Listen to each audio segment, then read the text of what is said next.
individual in the 4v4. Fnatic, they had the name, they had the championships, but in the end, Z10 with the better teamwork to win out.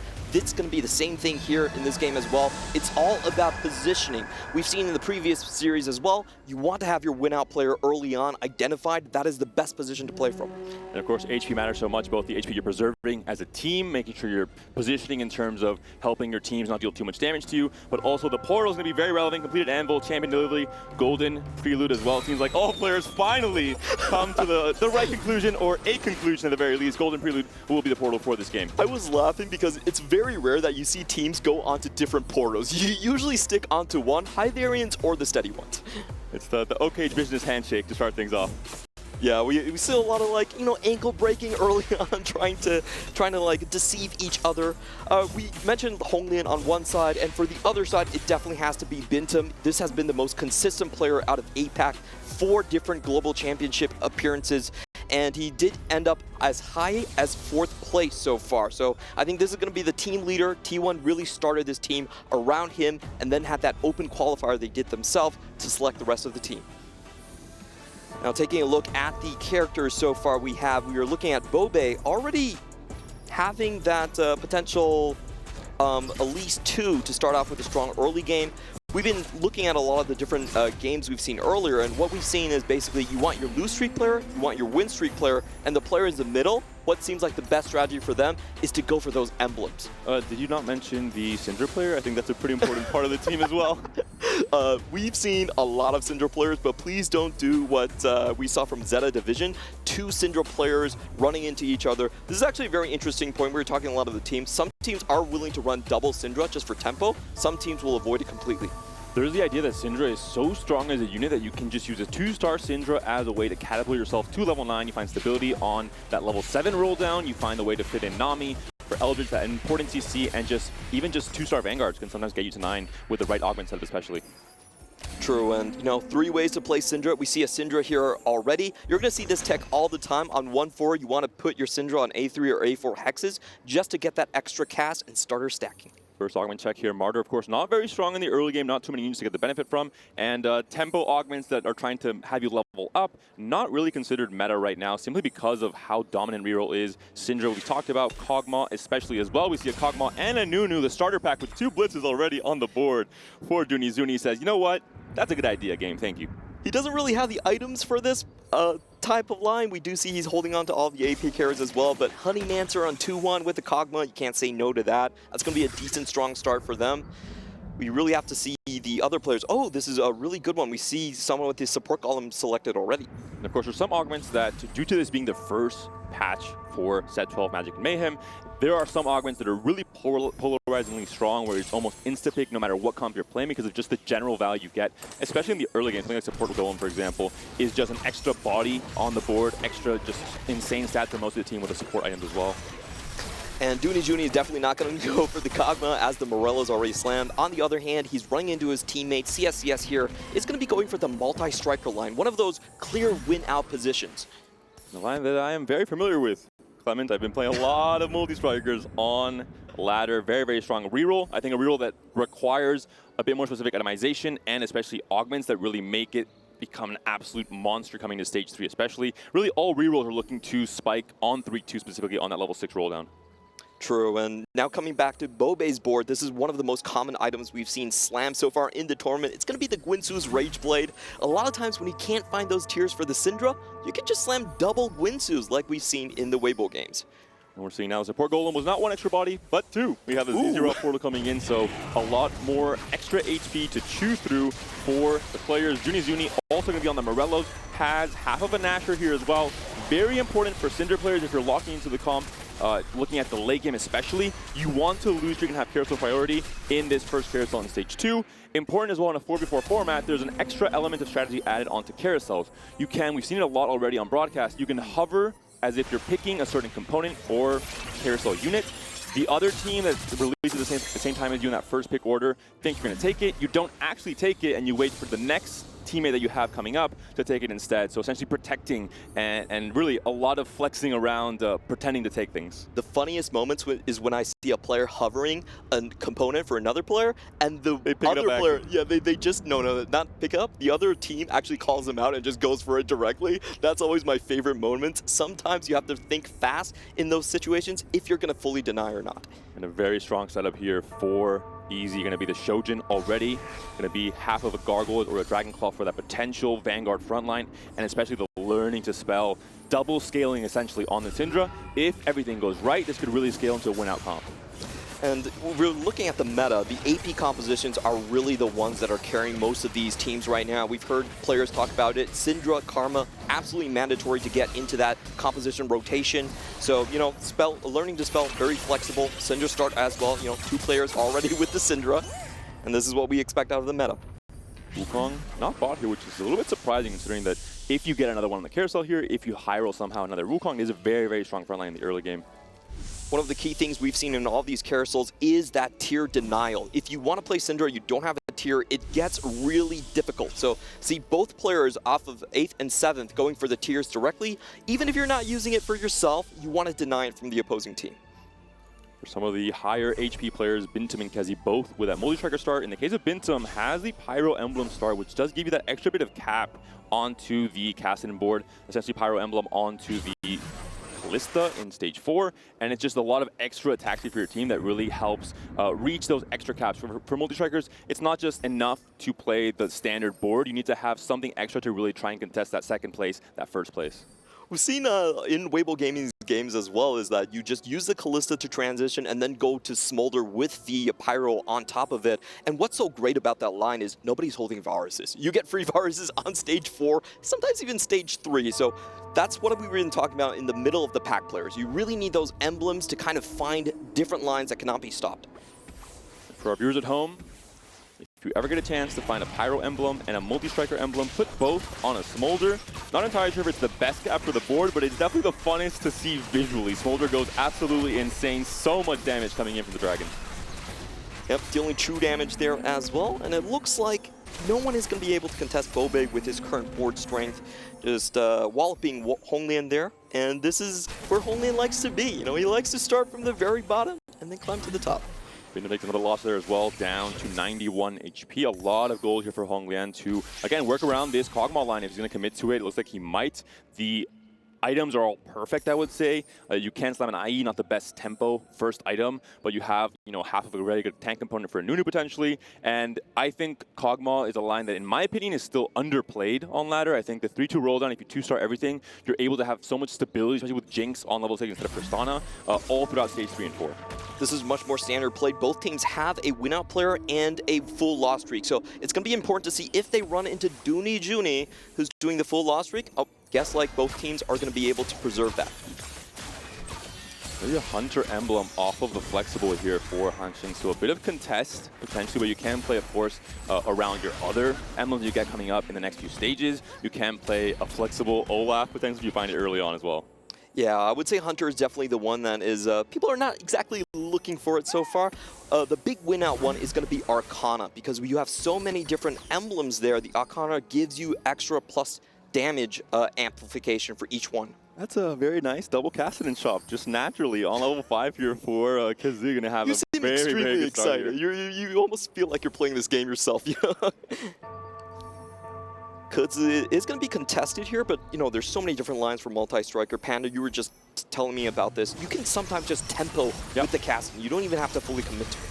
It's a unit that really you can slam anything onto. Players, I talked a lot to Alan GQ. He's a very good tempo player. He's able to use things like Syndra, things like Kassadin. They're very, I think, overtuned is 2 costs. 2 just essentially push levels. You hold some copies to contest other players and make sure they're not hitting as easily. Then you just end up leveling to 8, leveling to 9. And Kassadin can work with so many different items, so you can really work around anything you're hitting on stage 4.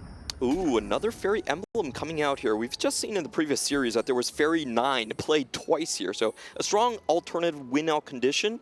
Unfortunately, it doesn't have any natural hunters in that line, so we'll see how they pivot around that. On the other hand, I do want to mention that T1 actually lost their full win streak player here, so that's a huge blow. If you don't have that win-out player that you can reliably get to, first place or something, it makes the rest of the calculations much more difficult. And the demonic Nico, Fairy Hunter Nico, is online here for the start of Stage 3. One line you can go into, which maybe is a consideration for Hanxing, is going to be the Wukong Hunters with Jinx as a main carry, and having the Kog'Maw player play for Tristana instead, splitting that Hunter line and be able to have both players thrive in the Stage 3 and 4. And I'm pretty sure Hanxing's going to thrive because he just hit a level 5 Olaf here. But we're not that hype on Olaf as a forecast, but if you get him here for free, why not? Why not? He'll still carry Stage 3. Especially in the 4v4 game mode, if there's some miscommunication from the other team, if you find the weak front line and you get the resets on Olaf for the takedowns, he can go absolutely insane. Prismatics hitting us now on 3-2, so really upping the tempo of this lobby. We'll see if players can find some of the crazier ones. Support Golems, of course, is absolutely insane. Giant and Mighty, for example, is a combat augment. I think really for the Prismatics, it's all about combat more than economy compared to other sets in the past. The one I want to see is for the flexible player, can they actually find the Wandering Trainer? Because that's a +3 and +75 HP to the entire team. If you hit Arcana, you basically win on the spot. We're seeing the stage here just absolutely fantastic to see TFT thriving, to see a setup like this. The level of production here, the players in studio, feeling the pressure across the other side of the stage from their opposing team. Of course, so important to start things off hot on this day one to make sure you have that positive momentum after all the scrims, all the qualifications to make it here in the first place. Honglian is going to commit to the Kog'Maw reroll composition, but he's still going to hold on to his lose streak here. He hasn't rolled deep enough for the Kog'Maw 2, and is currently item carry for the Tristana. So we are going to, see this is how Honglian likes to play. He likes to maximize his gold potential for the win out. He's definitely going to be more of an ace-like of player. He wants to go into those final lobbies, take the win for a team. And we see yet again the Nashor's casted, an item that I think surprises a lot of viewers because it's not maybe the traditional, Rage Blade and Arcane with a very greedy casting line you see a lot on ladder. But in my opinion, Nashor is one of the stronger items. You have a lot more upfront attack speed on every cast. You scale less, sure, but I think in the early game it's just a lot of more upfront damage and just it works really well for Gaston, surprisingly. He does have very good support items right there. The thing about the multi-striker line is a lot of the front line actually uses AP very well, especially for the Caston, for the Jax here. So I think this is the nuts, right? Our resident multi-striker player. As a resident multi-striker player, I'll give a little bit more insight on the positioning as well. It's really important here. The Akali being kind of 2 slots away from the Caston, making so that Caston essentially is killing a unit. Akali jumps in, gets the kill there as well on that left side, for example. And it happens very often in games depending on the opponent's positioning as well, but it's really relevant for how Akali works as a unit. We're seeing it there, jumps in, and then both get the kill quickly. You deny a lot of abilities from those units. You want to try and TFT, of course, to kill units as quickly as possible and go 1 by 1 for the most part, front to back. Amazing call right there. A 6-0 fight going into the way of Hanxing, so he's gonna have to take the brunt of that. And on the other hand, Kuds, we finally see his board once more. He's already sitting on 5 Castons. It rolled very, very deep for them. Because it's still on that win streak, an 8 win streak for now, 100 HP. And looking at the carousel, the 4-cost priority, not going to be the highest. There's no Karmas, there's no Rakan. There is a Kalista with a bow, though. I think it's more going to be about item components and finalizing the builds on your 2-cost reroll units. The thing I'm looking right here is there seems to be an uncontested Syndra in the works here. Oh, actually, no, I'm sorry. Easy and Dooney Jr. going to be on the Syndra lines, one going for the Vanguard variant, and the other one might be going for the Wukong. For Hanxing, we have an Infinity Force Olaf. We have a Sniper's Focus Kog'Maw, which is a very strong build for Kog'Maw in specific in terms of just that raw power, and allows them to itemize both the Tristana and the Kog'Maw that way. Coming back into the board, this Olaf surprisingly not able to carry the full weight on stage 3. So we are going to be seeing the Kalista coming in to help. We do have the Fairy Emblem already, and we see that 6 Fairy is actually a decent use. If you get that Rakan early, does stabilize your board very well early stage 4. And for Olaf, I think it's really, he's a feast or famine unit, where if he gets stuck on a tank, he does absolutely nothing. He just can't get resets, he can't really function as a unit. Whereas if he's able to get those takedowns, get on a, itemless 1-star tank or a 2-star tank, it's a 1 cost like a Blitz tank, for example, and get a kill there, he starts really scaling into the fight and really becomes a menace. It does jump around when he gets those takedowns. Unfortunately, not that great in a position here. CS is just going to roll over EZ. His Vanguards are not upgraded. And we're looking at the rolls here for the players. We already have 28 rolls for Bincham on the Pyro. Interesting. Zuni here, already level 7, 60 gold to work with. On slamming, has an early Nora as well. The itemization on the Syndra makes me think that he's not going for the Syndra reroll here, not, of course, the BIS for Syndra with the blue buff instead of the Shojin. Will be looking at something like a Karma board, for example, and maybe going for more 4-cost flex, which worked very well at the start of the set. Karma was a menace alongside, Fiora and many different units. Not so much now. It's much harder to make Karma work. I think it's really playing TFT in hard mode for some players. Of course, we're in a tier 1 competition. If someone can do it, it's the players that are here. I'm just saying, Karma is still the best 4-cost out there. It's in hard mode because everyone denies her. There are no Karmas that are left untouched in the shops there. But Zuni, perfect position to go for it. He's leveling very aggressively here. He has the perfect items in the blue buff, the Morellos, and the Nashers for the Karma. So maybe if he gets a reinforcement for 2, that's how it's going to go. I love the observing here. We just scout to 3 different boards in 5 seconds. Every time it's a 2-cost reroll dancing and celebrating their win in this late stage 3. We're now into Wolves. A few more item components coming through. Hopefully the last few item builds for both the Kalista and the Olaf in this case. And a new emblem coming through as well. We'll see. Flexible had some mixed results in the first series we saw on broadcast with a very good result in that very first game for Wolves. Not so much for Zeta Division in that final game. Yeah, they're definitely going to be looking for another fairy emblem right here. A multi-striker would be quite decent in this situation for Hanxing. And he could potentially still go for something like a Frost and then have the Varus line if it is open. It wouldn't be ideal, but there are definitely a lot of options here. Let's see what he's going to find. Another Hunter emblem. Interesting. Ooh. Also the idea of finding a Reforger off of a Charm and having a chance to essentially play a branching out Reforger strategy and hope for the best and hope you get something that maybe works a bit better with the Hunters. So I have seen 6 Hunter played with someone like the Smolder, who gets a lot of AD there. He also has a Blaster inside of the trade. So that could be a big win-out condition. On the other hand, Kuz is still 100 HP, streaking the full way, and also has the cast in 3. We could see an Edge of Night on Akali, maybe hoping to find more upfront damage. Already has a QSS, wants to find something that's less defensive, more offensive to allow Akali to become a threat as a secondary carry outside of the Cassian. Akali in the late game especially can really get some round-winning kills on backliners if you position correctly, so I think it's really important. And maybe just working for tank itemization as well to have, to just buy some extra time for the Cassian to ramp with the Rage Blade especially. Well, Weibo Gaming definitely has their win-out player selected already. With the extra multi-striker, he only needs to look for the Kalista to find 7 multi-striker. Now, CSCS, on the other hand, also in the same line with the multi-striker, rolled down fully on level 8 to hit the pair of the Camille. Another prismatic emblem, or augment rather, for the 4-2 round, the final selection in terms of the lines players will be going for, the general strategy coming to the late game. And players now have to start deciding, am I the win-out player for my team? Am I the tactical griefer who tries to make sure I'm not going 8 and I'm helping to send someone else level 8? We're seeing now all of a sudden the Kog'Maw 3 has been hit there as well. The Syndra with the blue buff still. The item holder, no Karma has been found here. And the roll down is deep. Rakan, of course, a very important unit here as well. We're going to see the half Shapeshifter, half Vanguard front line. You're finding all the pieces except for the most important one, which is the Karma. And this is, I've been in this spot so many times, it's so awkward. Finally, the Karma is found. You have to sell one more unit to find the gold to get her on the board and get those items onto her as well. The decision is made. It seems like a tough decision. A roll down that was all over the place here for Zuni. Yeah, he was really trying to find a 2-star Warrior or a 2-star Camille there for someone to just hold on to the Radiant TG. Doesn't get to find one, so I think his stage 4 is going to start out a little bit rough. However, looking at the top of the standings right now, I'm seeing a pattern. 1 and 2, I feel like they're both playing multi-strikers. Maybe you're right, Panda. This is my kind of series. Why do you think they brought me in? Clement and said, you know what? We're predicting the future. Multi-strikers will be the name of the game for that game 1. Panda, come in. Call to Chaos. I think this is a bit of a low roll coming in from Kudzu here. He doesn't really need an extra tank in that composition, and he found 3 hull breakers.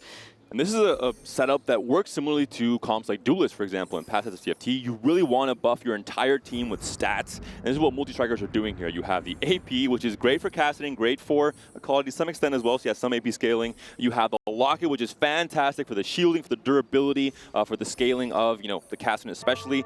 And you have the Randuin. So many extra stats. If you ask me what is my perfect setup for Prismatic Augments, it looks something like this for multi-strikers. But I have to say, where can he go from here? Because I don't think he can actually get the cast in 3, even with the extra Nico right here. All the other teams are holding the multi-strikers because they know their teammates already have the cast. And right away, the positioning there, the Tristana onto the cast, and the Kassadin dies. I personally like having the Kassadin not on the very edge of the map, but second slot to allow some tanking from either a Jax or a Shen. The Shen can even have some amount of stunning on your opponent's backline as well. Is the party over for CSCS? Is there another avenue where he can go forward to? Because it's looking very rough. With the increased unit pool and obviously the influx of 2-cost rerolers, it's actually quite doable to have 2 players have a cast in 3, and it's not really as hard as it has been in past as a TFT, so I think there's still a chance for a big roll down and a potential hit. This is an interesting build for Honglian. He's sticking on 18 HP, maybe going a little bit too low for the Magician of TFT. That's what he's known as. I'm not sure he can make a comeback, and he has all of his items on the Tristana 3. And we're seeing the difference maybe in the augments that were picked up. We're seeing only a 2-star Kog'Maw, only a 2-star Tristana for Bobe, but all of a sudden he's very healthy. 56 HP, the Sniper's Focus is doing so much. The Jinx now here for the Hunter line, and this Olaf is looking like an absolute menace. If he can get the resets, very important. He can't get stuck on these gargle tanks that really just stop him in his tracks the entirety of a fight. He does get free Omni Vamp and attack speed when going into that fight, and it's 6 Hunter, so there's so much damage coming out of that composition. He just needs to find a soft target to start off with, and the fight should be automatically won. On the other hand, Bintum and Honglian both going very, very low on basically very similar lines.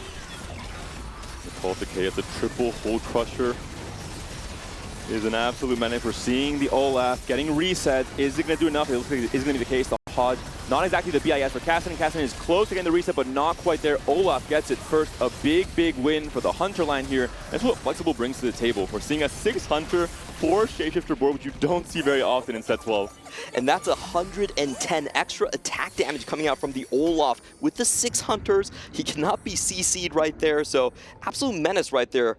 Honglian, though, down to 8 HP, and he hasn't been able to hit a remover the entire time. And just, absolutely tragic. I personally prefer the Jinx board. Maybe if you find the Jinx, you can take off Tristana and just have the Kog'Maw carry them instead. The belts, you're not going to do so much because you already have so many frontline items with the TGs that you have a lot of belts on Jinx and Kog'Maw, losing lots of value on that, for example. And the Blitz one-off as well, so just it seems like so close but so far for the CN player. Yeah, he has all of the stars aligned here on the units at least, but the items are not in the correct place. And just looking at the opponent, this is looking like a team kill coming in from Kotsu. Treasure chest hasn't popped yet, but when it does, we see some items coming in for the Ashe, for the Kalista to help the Kassadin clean up here. Can the Kassadin win this fight? Ideally, of course, the answer would be no, because Weibo would be in big trouble.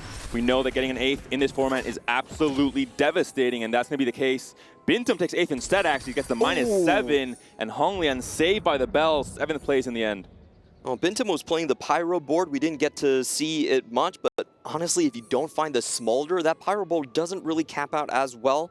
So we're going to see a close save for Honglian. The Magician did fail, but he still got +1 point for the team, basically. And important here for the components, if you want to see a glove, you want to have some amount of healing on the Akali here, and potentially a, usable tank component to have maybe a Redemption Slam, for example, to help with that AoE reduction and some healing as well for the Kassadin.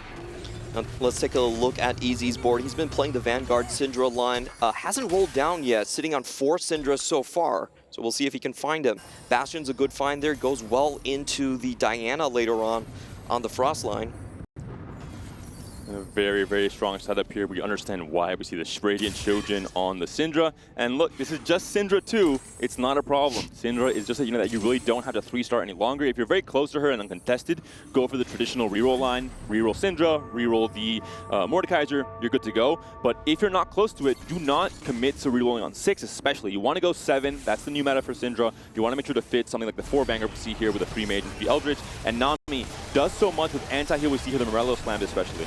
This is exactly why the Vanguard Syndra line has been the best variant statistically. You can go to level 8, and if you don't have enough Syndras here, you can then alternate carry the Karma. You have an alternate carry in the Nami as well, so it's a very flexible line. You're not stuck hard committing to rerolls. We're going to see CSCS maybe finally relinquish his spot at the top 2 plays. Bobe looking in trouble here on the 4-lose streak. He's very close to hitting the Kog'Maw. He has to... Well, he's hit a few yellow units, but not the ones he wanted. It's going to be the Nunus instead. Has to sell them off, knowing that he is in big trouble. And this is the problem contesting a Hunter line that was contested 3 ways, really, with the flexible player as well, slightly going into it. And there was 12 other Kog'Maws on other boards here, and unfortunately Bobe just one off, unable to finish that. He has a great setup. The Fishbones actually makes Kog'Maw spit to the back line there, being able to nuke 3 units at the same time, but no, doesn't find it before the combat starts. CSC going for the Hecarim 3 as well, so really trying to find that max cap. Usually most multi-striker players don't find enough gold to go for the Shen 3 or the Heka 3. They want to try and, again, go for the Kassadin and Colleagues 3, and then push levels for the 7 multi with Camille.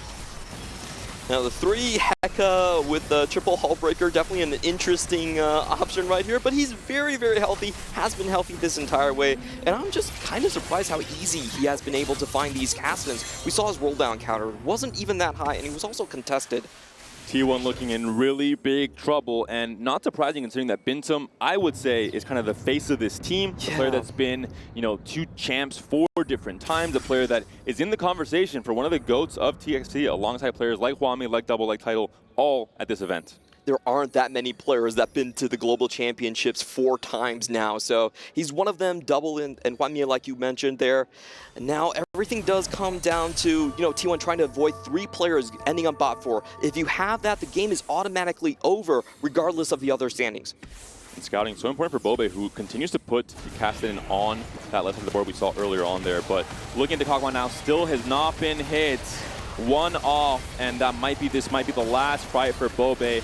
Fishbones, Sniper's Focus, Kog'Maw. Is it enough when he's 2-star? The answer looks like is no. Syndra scaling just a little bit too hard. Tristana can't do it by herself. It's going to be an elimination for Bobe. Juni, can he still keep himself in the fight here? That's going to be the big question. He's down to 2 HP, still hanging on, but if he's out, that's mathematical elimination. Bobe actually rolled 104 times and didn't find the Kog'Maw 3. Ooh, it's just so rough. Was contested, of course. You can't really blame Mortok for this one. You know that there were other players holding those units. It is easier, as I mentioned before, with the increased unit pool to hit. We had 2 players hitting the same line, but it does make it obviously mathematically a little bit more difficult. You're forced to use more gold, and then you can't cap it as high. You can't push levels as easily early on into the game. This is going to be very precarious for Juni here. He only has 2 HP, and honestly, his board looks quite stable for a Stage 4 board, but late Stage 5, I'm not sure it's enough to go through the multi-strikers. And the biggest problem for me is that Set 12 is all about combat augments. You have 2 econ augments that are not really helping you. Tiny Titan and Slammin, they got you here, yes, but now what? You're not able to face the support golem boards, for example. But we got lucky on the Radiant DG. This is going to save us right here. We want close games. We don't want the games to be over that early on. Let's take a look at the focus fire here. This is the most important thing for the warrior composition. If you get stuck on a big tank like that Hecarim, it could be very bad. So Zillion as well can be incredibly impactful onto units like Akali, onto units like Kassadin, stopping them in the tracks and allowing the Fiora and the Gwen to clean up. We're seeing so much be done with the Hull Crusher, but is it enough? The Fiora is cleaning up, as you mentioned, Clement, an insane combination of items. The Deathblade pulling off crazy kills back and forth. Can she solo the Kassadin? She can, and Fiora really carried this fight, allowing the T1 player to survive in what could be a pivotal win, with now the CN players slowly getting chipped down. And we have to remember, Juni is healing every single turn. If he can keep his luck up, this is actually a decent roll here. No AD on the Radiant TG, but enough HP here. So a lot of the times, it's just going to come down to positioning. I like what he's doing here, stacking double warriors into the Nace's HP reduction. And so close to a spike there for Easy as well. We saw the Gallios, the Mordekaisers, ready to come online as 3 stars ready to buy so much more time for that Syndra to do her thing. Can Juni avoid the 8-win streak Ezreal here? Oh, he's going to go up against 6 Hunter, who's looking for a 3-star Olaf win-out. Bastion onto the Nasus, the Sunfire coming in, but Fiora has snuck into that backline. Can she provide enough of a wild card situation. Can she kill off those backlanders? Can she save a lot of the HP? It's potentially the case that Olaf is on her, but she doesn't get the reset that Olaf is down. Fiora, has she done enough? The Jinx is still alive and scaling with the Rage Blade. The Runan proccing onto the backline. Karma on borrowed time should be more than enough. 2 massive back-to-back wins for Junizuni, but especially for Fiora, who is proving to be an absolute unit for the Korean team. Oh, that is exactly what you want to see out of the Fiora. A sneak into the backline directly. He finishes off the Kog'Maw, which gives attack speed to the rest of the team. Also pulls the Olaf in the opposite direction. So great fight for the Junijuni, keeping T1's hopes alive.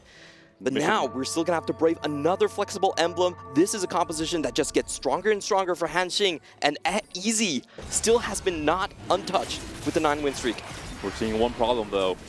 2 of Weibo's players are so healthy. Still, no matter how strong you get, this is a game of numbers. You eventually face your teammates, one of you gets knocked out, and this is where the HP preservation throughout the early stages, the positioning for your teammates' fights, for example, are so relevant.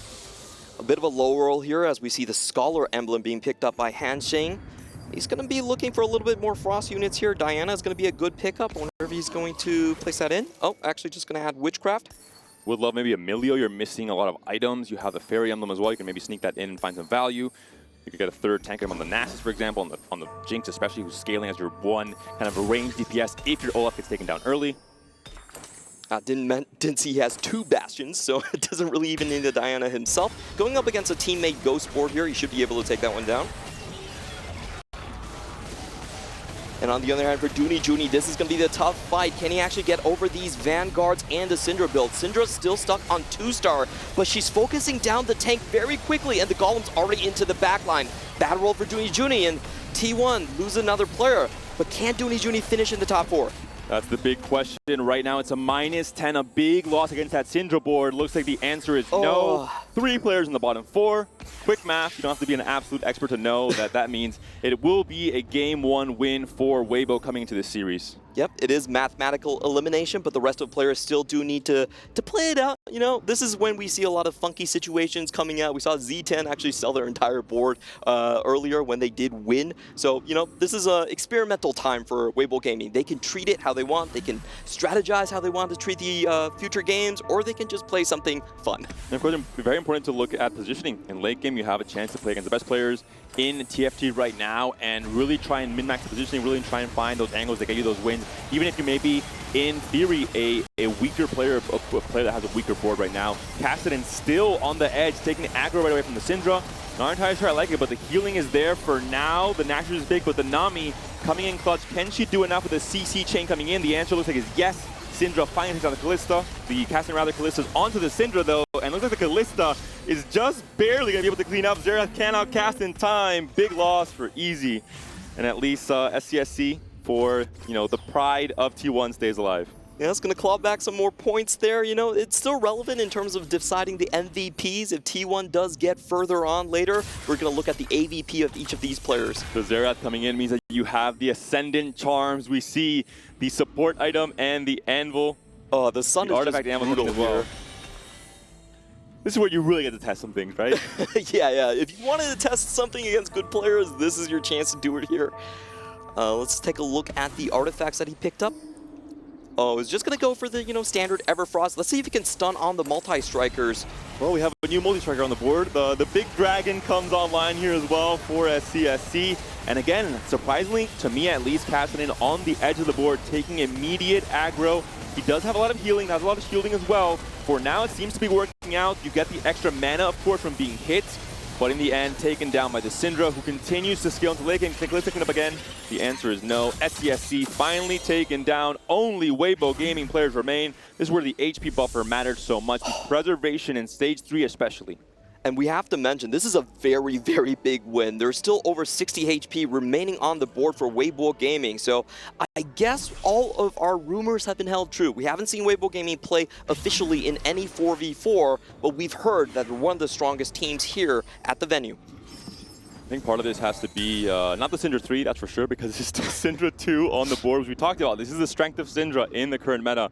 I think one of the big question marks is Bintum. He's maybe the face of this team. He's maybe the player I would consider the favorite on this team, the strongest player. When he goes 8th right away, where does the mental go for T1? Do they feel like, hey, our strongest player in theory is no longer in contention? His game plan didn't work out. Are we in trouble as well? I think especially the HP preservation in stage 3 was the biggest pivotal moment in this game. And everything was very close. The Kog'Maw not being able to be hit. You had a very strong Kog'Maw game plan with Hyper's Focus, for example. Didn't work out in the end. So just inches away from success, potentially. Bit of a blowout win for Weibo Gaming here. You can see the players having fun, just judging each other's board. And talking about Bintum's position a little bit, I felt like maybe the Pyro emblem, he was trying to go for a multi-striker line. That's usually what we see the Pyro being used. Usually you want to put it on someone like a Nyla early game to transition, but maybe just didn't find the units and ended up with a disappointing 8th. And there's going to be maybe a discussion on Easy's board between the Golem and Syndra. You know, the Golem says, I'm the carry now. Syndra says, you know what? I think I'm still the carry, buddy. I'm going to root for the Golem. The Golem is absolutely obscene with the items here. Oh, this looks is like a little roll down, little roll down check. The APM, you know, we don't have practice tools in TFT, so I think the time being used efficiently here, trying to find a Callista 3. You got to keep your hands warm, and we would love to see a 3-star epic right here. Easy says, good try, buddy. Too easy for me to win this one. Syndra 2 is the name of the game in the current meta, and we're seeing why, of course, so many great combat strength augments as well. The Radiant Refractor so big, the learning to spell, scaling alongside the Syndra as well, and a massive, massive win for Weibo, playing a team that was hyped up as one of the best in the tournament as well, which is the case for T1. Still, of course, it's a best of 3. No team is out of contention just yet from this series. There is a chance to regroup and say, what went wrong? What went wrong with our, you know, micro strategy? What went wrong with the macro strategy? Do we have to change the way we're approaching our rerolls, contesting, griefing, communication? You have to really try and pinpoint. Was it just, you know, a low roll, which of course TFT is a game of variance, or is there something bigger at play here? What we saw from these two teams in Weibo Gaming's strategy is that they made sure none of the T1 players were able to run away. They actually matched all of their rerolls. There's a Kog'Maw player here, I'm playing Kog'Maw. There's a multi-striker, I'm also playing multi-striker. Unfortunately, the uncontested players also fell down for T1, so I think that's the big problem that they're going to be looking at. And we'll see the first 2 eliminations. Bintum taken down by his teammate. Honglian also taken down in 7th. Again, we talked about the small things that really maybe change the outcome of this game. Honglian in 7th instead of an 8th, for example, just 4 HP difference. Preserving that 4 HP somewhere in stage 3. In stage 2 with better position against your teammates, for example, is relevant. Yep, just getting to know your teamfight rotations is going to be an important thing. Juni finally facing a very, very strong board. We talked about the Radiant Refractor, that the Spear of Piranha is the best Radiant item that you can get on Syndra. It makes her stack in 3 auto attacks. And just that learning to spell damage is going to be absolutely disgusting. Usually when she gets to 150 stacks on stage 5, we call her a 5-cost unit. And just an absolutely exciting game. First game of this series. I think definitely more in store for us from these 2 powerhouse teams, both from CN and from Korea, and just, I think, across the entire tournament. We're going to a very quick break. Check out the Dr. Suleiman Al Habib showdown coming up soon.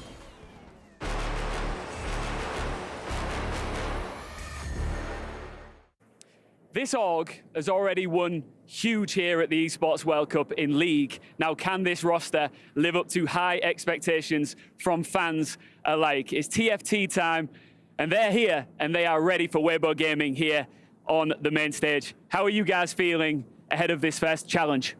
I'm so excited now, and Riyadh and Saudi is amazing good. Yes, I feel. Yeah, have you really enjoyed since arriving here in the country? The expectations around it all, and do you feel like there's some pressure on yourself, on your team? We are good now, yes. And what's your prediction for Weibo?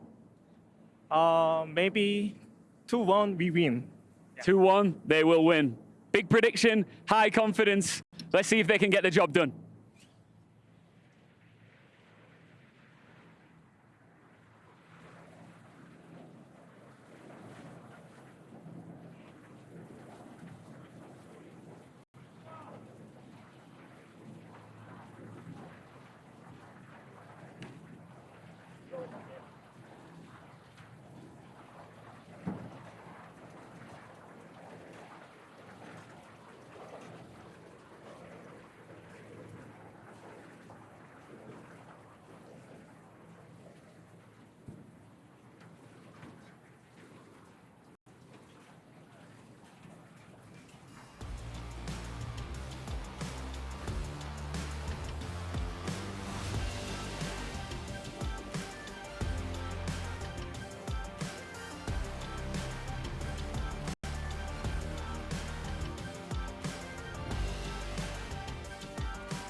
And we're back for this series between T1 and Weibo Gaming. A great start for the CN team. Weibo coming in strong. Bintum, the face of this T1 team, going out in 8th. Overall, very close in the eliminations. Hongliang went in that 7th place position, just 4 HP away. We saw a little bit of a low roll situation with the Kog'Maw, for example, which had a very high cap if you were able to hit on tempo, because he was contested, harder to do so, similar with the multi-tracker line, also contested. Meta-wise, Clement, we saw really, I think, all the big hitters in the current meta in that game 1. Yeah, we saw the 2 costs coming out, the Karma line was being played, we got the Syndra 2 ways coming in as well, and of course, multi-strikers stealing the show early game. Both multi-striker players being able to hold on to 1 and 2 all the way until early stage 4. So, you know, if you're a player that isn't going to cap too high, you already seen your augments, multi-striker is a great way to preserve HP. And you have a surprise cap coming in later carousels with a Pyro emblem suddenly dropping on your lap. You can suddenly come back to the game as someone that can cap out with the 3 or the 4 Pyro in the late game. They're coming in as well. Overall, there are extra chances to find ways to cap that board if you're able to hit. Obviously, early Camille with 7 multis is really big as a high roll situation in that stage 4 carousel. And, you know, we saw a couple players there, CSCS, hitting that Camille 2, so close to actually getting the Camille early online, not able to find it there. I do think T1 did low roll a little bit, especially with Bobe. 104 rolls for Kog'Maw 3 is unjustified. And this is, of course, Group C. 2 of the teams currently on broadcast now on this main stream. On the B stream, we have Fnatic, powerhouse from North America, from America's region in general, against Zero Tenacity, one of the EMEA teams, one of the underdogs, mostly a Polish team with 1 Spanish player, Chuso. Big upset, first win for Zero Tenacity. Fnatic has come back into that series. It's 1-1 now, so a nail-biting game 3 going to decide the initial momentum for that Group C there, and then also, of course, we're going to have the game 2 now coming up for T1 versus Weibo. We do have double elimination for our format here, and nothing carries over between games. You had a bad game 1, it's all down to luck. You just clear your head and go into game 2. We just saw T1 right there. I think they're in good spirits, still laughing amongst themselves. They knew that some things definitely didn't go their way that one. They're willing to try again. Well, some things do carry over, mostly just the mental, in terms of, you know, how your team performed, how your team reacted to the performance. If you're doing well, are you a little bit too cocky? If you're doing poorly, do you have the right mentality to come back and reset like you're mentioning? Gonna go into game 2 shortly. I do want to see some more interesting portal choices. High variance choices are the one I really want to have, but we know these players, the teams behind might be willing to go that. Prismatic Prelude would definitely be the most interesting one, but they're kind of going for the low variance options here in item payout. There are a few more niche rerolls we haven't seen yet in that game 1. Veigar is one of them. We also have something like a Zoe Scholar reroll, the 1-cost reroll that we see, I think, really enabled by something like Spellblade, for example. But those are different comps that we haven't seen just yet. Also, just the Wukong line in general, with Wukong as a main tank for Jinx, for Syndra, for, you know, any kind of backline damage carry in most cases. And it is going to be item payout in the end. For this portal, it typically does favor an early item slam, so playing for high tempo is going to be very important. We saw in the previous game, stage 2, that unfortunately CSCS got his streak snapped at 2-6, so that really caused a kind of a runaway situation on the other side for Kuds.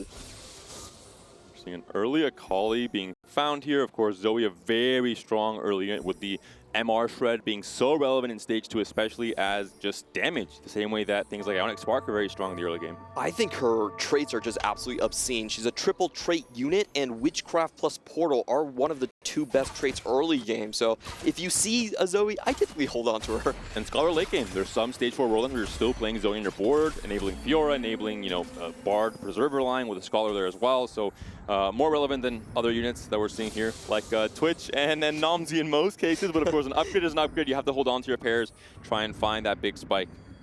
Yeah, Kuds is just going for the multi-strikers. As we imagine, most players do like to go with that start. Hanxing, is he going to build the Nomsy, or is he going to go for the Portal? Portal definitely going to be the most common option here. Also holding on to the Rumble early on. I really like Rumble early stage. Vanguard, 2 Vanguards is the strongest tank trait you can get, and plus he does have that utility. There's the idea, of course, of making Econ, but suddenly you have a Jax 2. You are going to sell the Nomsies. You are going to try and maybe pivot into what could be half of a QSS, half of a Rage Blade for the Kassadin, and go into the multi-tracker line. We did see the Pyro crest from Bintum last game. Do we see it again here in this game 2? Or have players learned their lesson maybe with a 2-1 Pyro Emblem pickup? Does go for the support item Banshee's Veil is instead. very interesting here for a Cassidy line if you want to go down that route. Scouting, of course, is so important in 2-1, trying to see what lines players are projecting towards and trying to stay maybe in the clear. But it looks like Banshees, and this is now a very good spot for Cassidy, maybe the best spot in the lobby. Yeah, all he's missing is the Cassidy himself. He can play the strongest early game, which is going to be the 3 portal plus 3 multi-striker combination. On the other hand, Bobe, too healthy with a Cassiopeia 2. And Bobe just saying, you know, wait, Galio, you're 2 cost? Okay, you're on my board. Syndra? Oh, also a 2 cost. Yeah, I'll put you in. Cassio 2 coming online as well. Would you have made Cassio in this setup?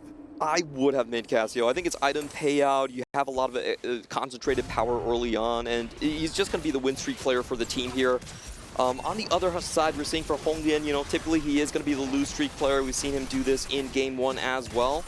So he's chilling. He's not even going to go for his item combinations here, even though they did give you 3 gold. There's the idea with item payout where you cannot force as easily. You have to try and adapt your item components and build into something that, you know, you can play with those components and slam items right away. Of course, you can find success not doing so and then just rolling on 3-2 and finding all your upgrades and being, you know, in contention for a very, very strong spot in that stage 3 as well.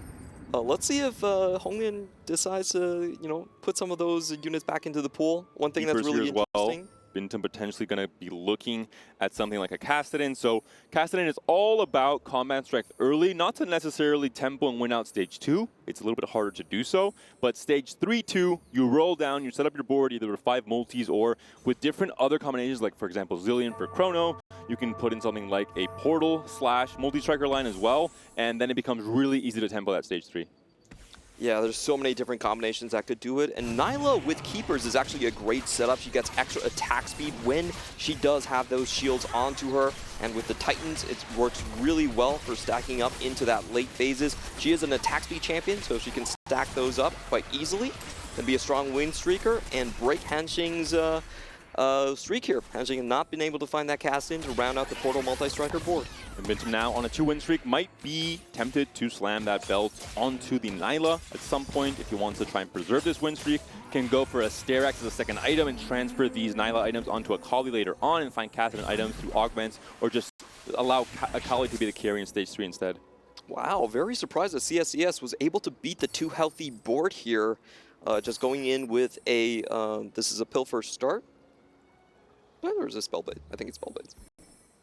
This casting right away with only a tier for now. Slamming these items in. The Lilia going to be doing most of the tanking in this case. And we're seeing a lot of the key units being held, of course. Syndra on the bench for easy. Making sure that you are open. There is a lot of overlap with itemization for so many different 2-cost carries right now. Things like Rageblade can go on all 3 of the premier 2-costs. Something like a Cassidy, something like, of course, the Syndra. Even Dogma is an okay holder of Rageblade coming into the late game. Yeah, excuse me, that was a Spellblade. It looks a lot like Pilfered, so getting a little bit confused right there. But the AP line definitely fully open. He has the tier already to go for maybe the Karma, a lot of different casts going down and making full use of that. On the other hand, we see this 2-star Nyla. Can she get over? No! Gonna be taken down by by EZ's board here. I have to say, Clement, I have to talk to developers because it seems like every set there's a pairing of augments that look almost identical. Yeah. I think they do it to mess with us, really. Yeah, messing with the casters. Items and unit combinations. Wukong with a cloak, Mordekaiser with a chain. Very interesting options here. Akali with a glove as well. It seems like it's almost like a hand-picked carousel here in terms of the pairing of component and unit. You see a lot of strong boards coming in here. Interesting to notice is Bobe is playing for the full loss streak. Actually sold his Cassiopeia, sold his front line. And we should be seeing a very, very big 3-2 roll down coming in soon.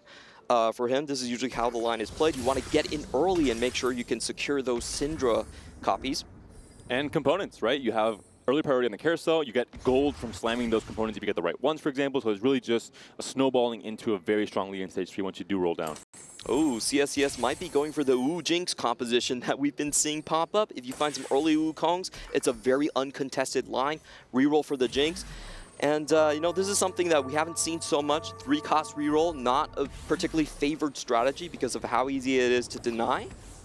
CSCS is going to give it a try. Full win streak from Ezreal coming in with CSCS. This is going to be huge to see who is going to get their streaks broken here. Early stage 2 Wukong, very powerful, gets the second shielding up, delaying so many seconds for this Tristana to just pop off damage. A lot being done here in the back line, though, fully stacked up with the Fairy's Crown. The stun is so big. The damage comes through. A big win and a big 4-win streak for SC for T1, a team that needs the positive momentum out of this stage 2 after that first game result.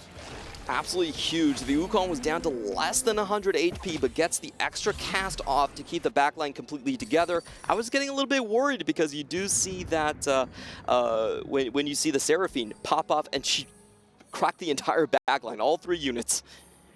And Bobe, 4-loss streak. Dunizuni also 4-loss streak. On the same team, they want to hope that the RNG gods are in their favor and they avoid each other. And SCSC, the win-streaking players. So T1 is, you know, on the right path when it comes to stage 2, either 5-loss or 5-win, trying to get as much gold as possible and then bounce back and react to that advantage in stage 3. Hopefully they don't run into each other, but looks like they do. So it will be Bobe that Dunijuni that loses his streak right here. That's going to be very bad for the Econ. A bit of unfortunate low roll coming in from T1. On the other end, if CSCS is able to keep his streak, that will balance things out a little more.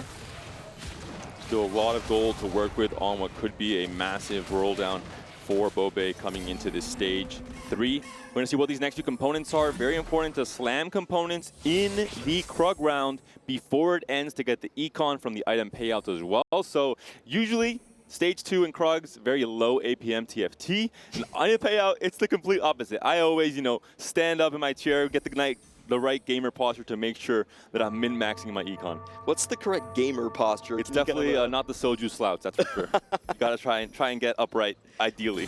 I try to lean in as much as possible, get my eyes closer to the screen so I can pick up all the items here. The Spellblades into the Hunter builds is going to be very interesting, and he hasn't actually slammed any AD items. So we'll see if he can actually transition back into something like playing. We actually have seen a Zillion Wukong build, the sort of Preserver build, work out as well. It is a very, very strong Zoe build, of course, but we've already leveled very early on, playing for, you know, just overall leveling. So it's not going to be the case. Syndra, of course, is still on the menu here for Bobe. And as I say that, the Caster Blessing comes through. The Syndra 2 is online. The big roll down on 3-1, not waiting to 3-2, trying to find all the early copies of your key units to find that stable stage 3.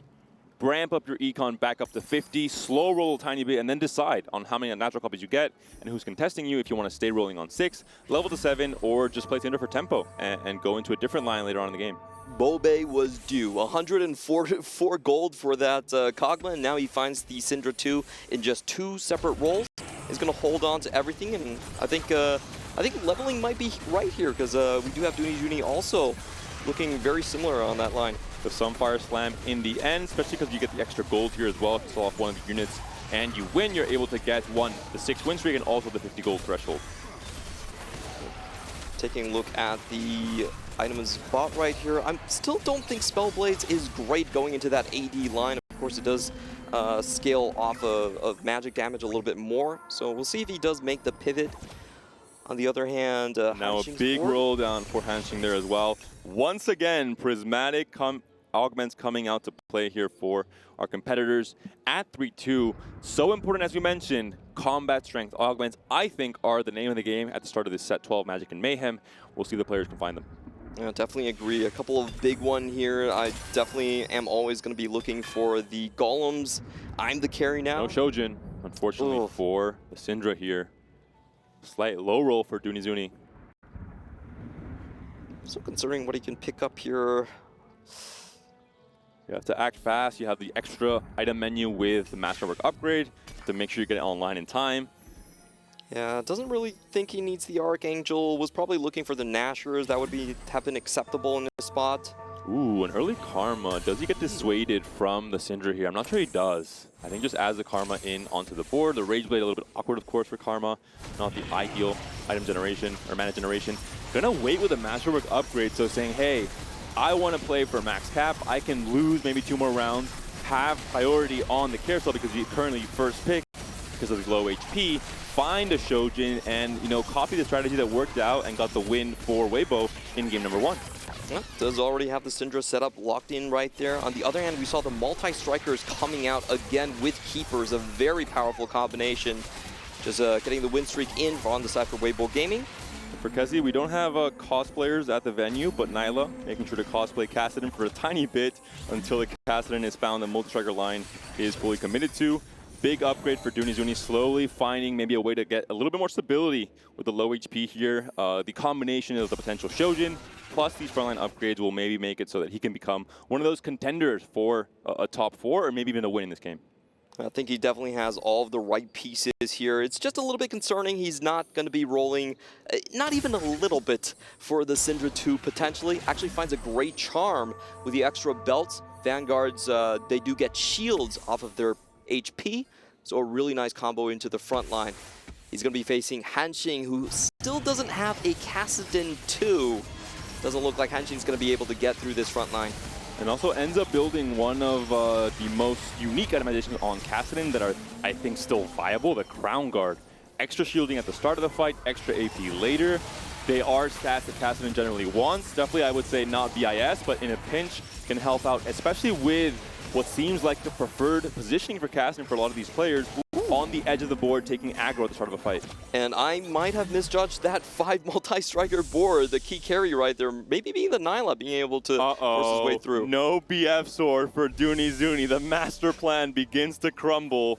And what is the alternative? It's not it's the second Rage Blade here as well. Very unfortunate for Dunizuni.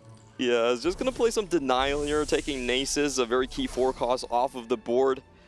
On the other hand, we do have the potential Kassadin 2 coming in for Hanxing. Hanxing did roll a lot of gold.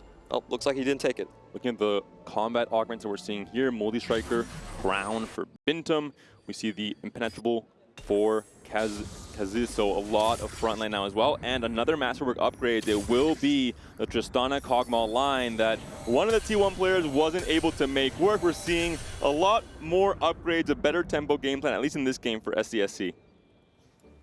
Well, still has the remover here, so he can pop those items off the Tristana anytime and give them back to the Kog'Maw. That's usually going to be the main carry. A lot of people do think that, unfortunately, the Tristana is a bit of a bait in terms of her performances that we've seen. Now going to go into Ezreal, and Ez has the Golem, one of the strongest prismatics for stage 3. Can really easily single-handedly carry. Does have the positioning to go into the back line, but unfortunately falling a bit fast. And the Seraph can do enough, not really the premier AP carry, of course, in the current meta, but maybe doing enough here. Big win on the positioning, as you mentioned, the diagonal hitting both the Tristana and the Kog'Maw. Can she win this fight against the tank? So it looks like it's going to be the case. The anti-heal so relevant alongside the threat from the Shiv. And that is raid boss down from T1. That streak was survived for so long, but eventually broken up. The portals attacking the backline where their units were clumped, made maximum usage out of the portal damage. And Dunizuni, he's not waiting anymore. He can't afford to wait. I like the game plan, though. I like to try the attempt at min-maxing, saying, hey, I'm already losing a lot. I'm already, maybe not so stable. I'm going to try and find that sword, find that Radiant Shojin. Not going to be the case, unfortunately. And curious to see when he ends up selling off this Blitz. Once he finds that Tahm Kench can maybe move those items to a Mordekaiser, but still only 2 Mordekaisers right now. He's level 740, though, so pretty high in terms of tempo for a Syndra game plan.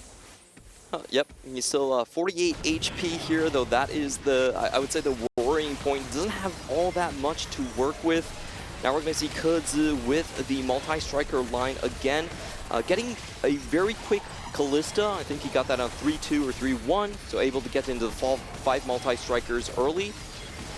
Taking down the front line, and this Nyla is just absolutely unstoppable. She's one of my favorite units to actually carry. Gives you that 3 Eldritch. That's a great unit. Extra body in stage 3. Unfortunately, the stacks are there for the Syndra. Kudzu is not going to be able to make it through. But still a lot of HP preserved off of using Nyla. I think it's really important in TFT in general to know the units that can work in a pinch, that can substitute those main carries that everyone knows about, those meta carries, and still kind of pop off if you find that 2-star version. Talk about 2-star versions, that is a Syndra with a Radiant Shojin. So at least one player did find it. Dunizuni looking at this board and saying, you know what, that could have been me. All right, so it seems like we have 3 Syndra players in the lobby so far. This iteration is going to be the Shapeshifter version for now. Usually people do not fully commit to the shapeshifter line unless you have something like Eternal Growth. So we'll see if he pivots off later on. Tank item so important here off of this completed anvil. Level 8, so very much a tempo Syndra game plan here from Hongdian, who just recently upgraded to a 2-star Syndra, so it does make a lot of sense here, not trying to go for the reroll variant. We saw, of course, the winning comp in Game 1 was only with a Syndra 2. Big find right there. Let's see if he does pick up the Briar. If it's off later on. Tank item so important here off of this completed anvil. Level 8, so very much a tempo Syndra game plan here from Hongdian, who just recently upgraded to a 2-star Syndra, so it does make a lot of sense here, not trying to go for the reroll variant. We saw, of course, the winning comp in Game 1 was only with a Syndra 2. Big find right there. Let's see if he does pick up the Briar. Those more interesting carries. He's going to use this as a big CC unit here. He does have the 4 online. Ooh, Gargoyles could be very interesting to pair with this new Steadfast Heart. Maybe an Ionic, but I think you really want to hold on to the Cloak to find a better tank component. On the other hand, with his teammate, I honestly feel like this cast-in line might not be the win-out player. It looks like a scrapping situation on the side for Hanxing here. It's going to fall to his teammate. And, you know, being a scrap position is also very important. How you hold the enemy cards, how you try to maintain some HP, and even more important is sometimes the decision to keep those scrap players alive for an extra round. Bintum also utilizing Anila here as an item carry with a multi-striker crown. We're seeing the tempo game plan from the Kassadin, not waiting for BIS, slamming the Hodge, which is not the ideal healing item compared to the BT, slamming the Rabadons alongside that with the QSS. And for now, it's working. Bintum on a 5-win streak. We talked about Bintum being maybe the face of T1. He needed to come back strong in Game 2, and he's done so for now. Hopefully, adding, I think, that mental stability for this team to come back in this Game 2.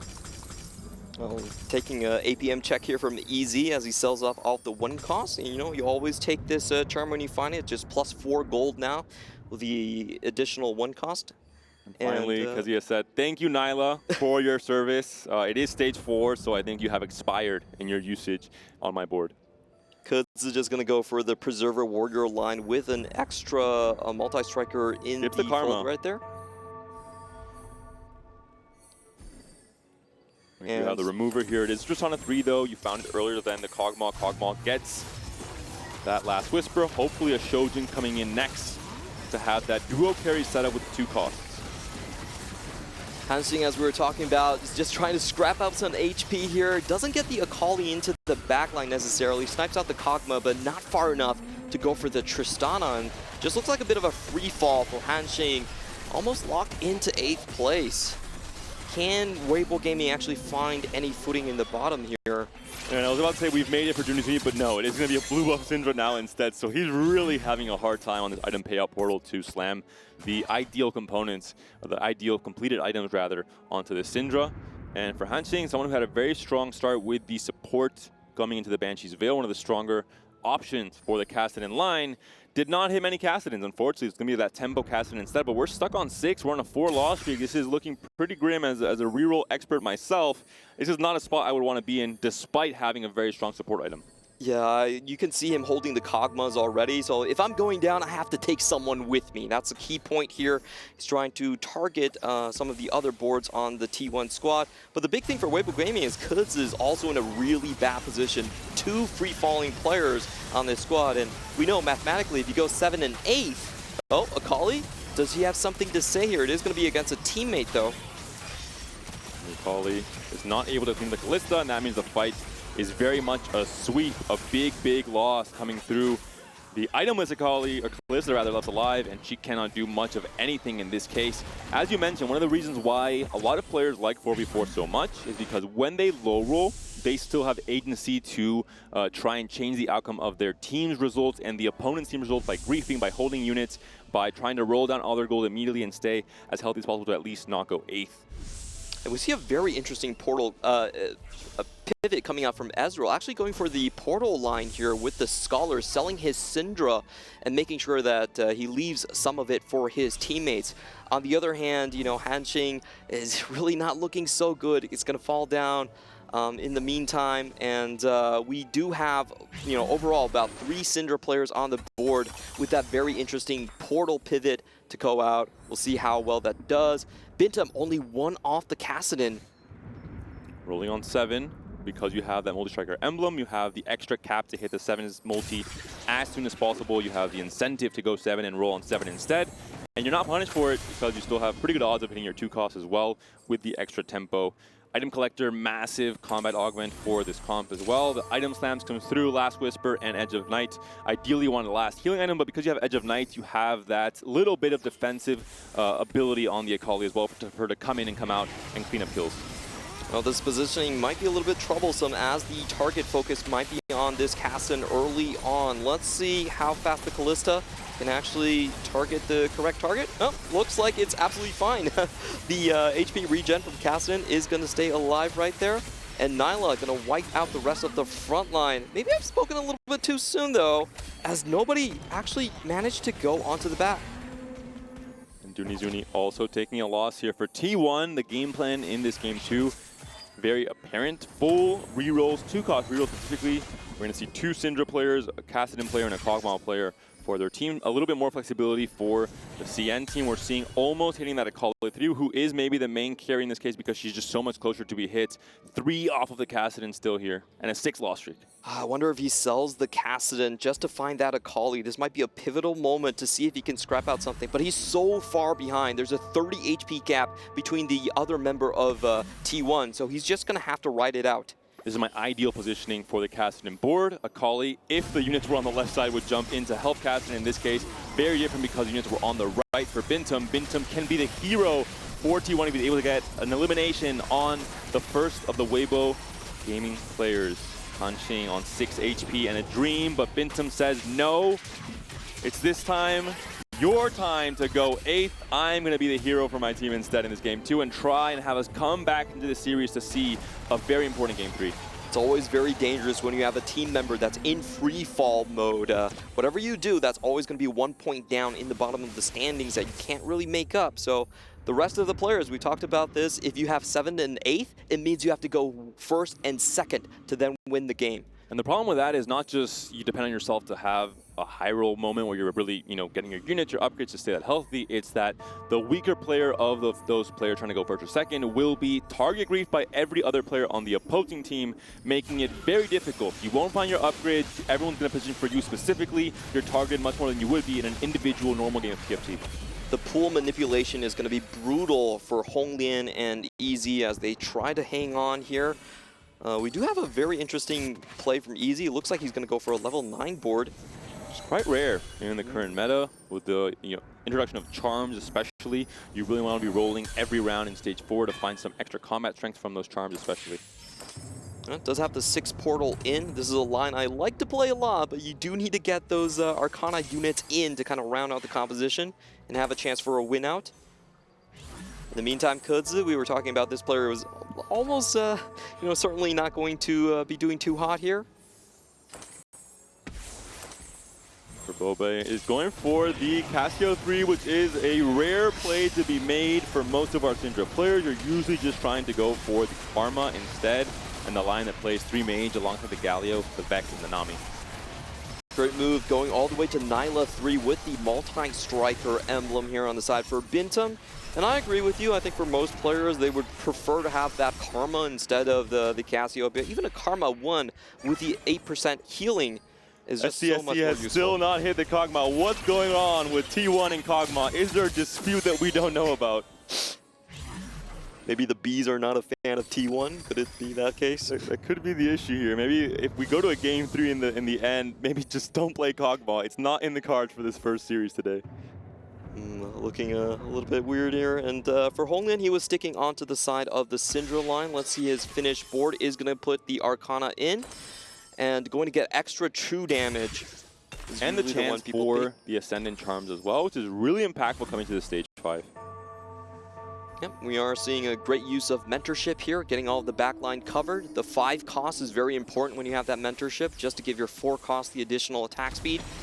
But in this position, we could see Kudzu walk directly into the backline. And Honglian not slamming the declaw, knowing he's facing a teammate that is low on HP, allowing him to say, hey, I hope you can win. I'll give you a chance. I'll give you that extra advantage, but maybe I'm just a little bit too strong. I'm just too OP as a player, or maybe that's Syndra. That's the issue here. He really tried to preserve some HP, but unfortunately the Fiora hey, maybe he didn't kill down. him because he didn't slam the declaw. You never know. True. Maybe one extra unit kill in the end. Bobe also now going down to 17 HP. Juni very close behind with 25. We saw a player already with 4 Callistas on the bench right there, so there could be a big win out coming in, a bad surprise for the rest of these players. Now Kudz is down to 3 HP. And this is the pivotal moment. If Kudz gets eliminated here, that means that every player on T1 will be looking at Easy's board and saying, what are you trying to play? All right, let me just sell my board and make sure you don't hit. Yep, as long as Easy doesn't go top 2, then the game's pretty much over already. So this is the thing about the 4v4 game. It can go over very quickly if you know the mathematical elimination breakpoints. We're seeing the rare Portal game plan here. A little bit of spotlight on forecasts like Tarek and Rise, who don't normally see play as often in high-level TFT at the start of this set 12, compared to things like Karma and Fiora. But in this setup specifically, a very, very strong front line, buying time for that Rise to skill. The Archangels buying time to eliminate maybe one of the weaker players in the lobby. Only the Callista one there for Kudzu. Taken down in 7th, that means that all eyes are on Easy, who will maybe not have the easiest time trying to pilot the end stages of this game number 2. But for right now, I think Weibo Gaming is saying, stop the count. We're 1st and 2nd. End the game now, please.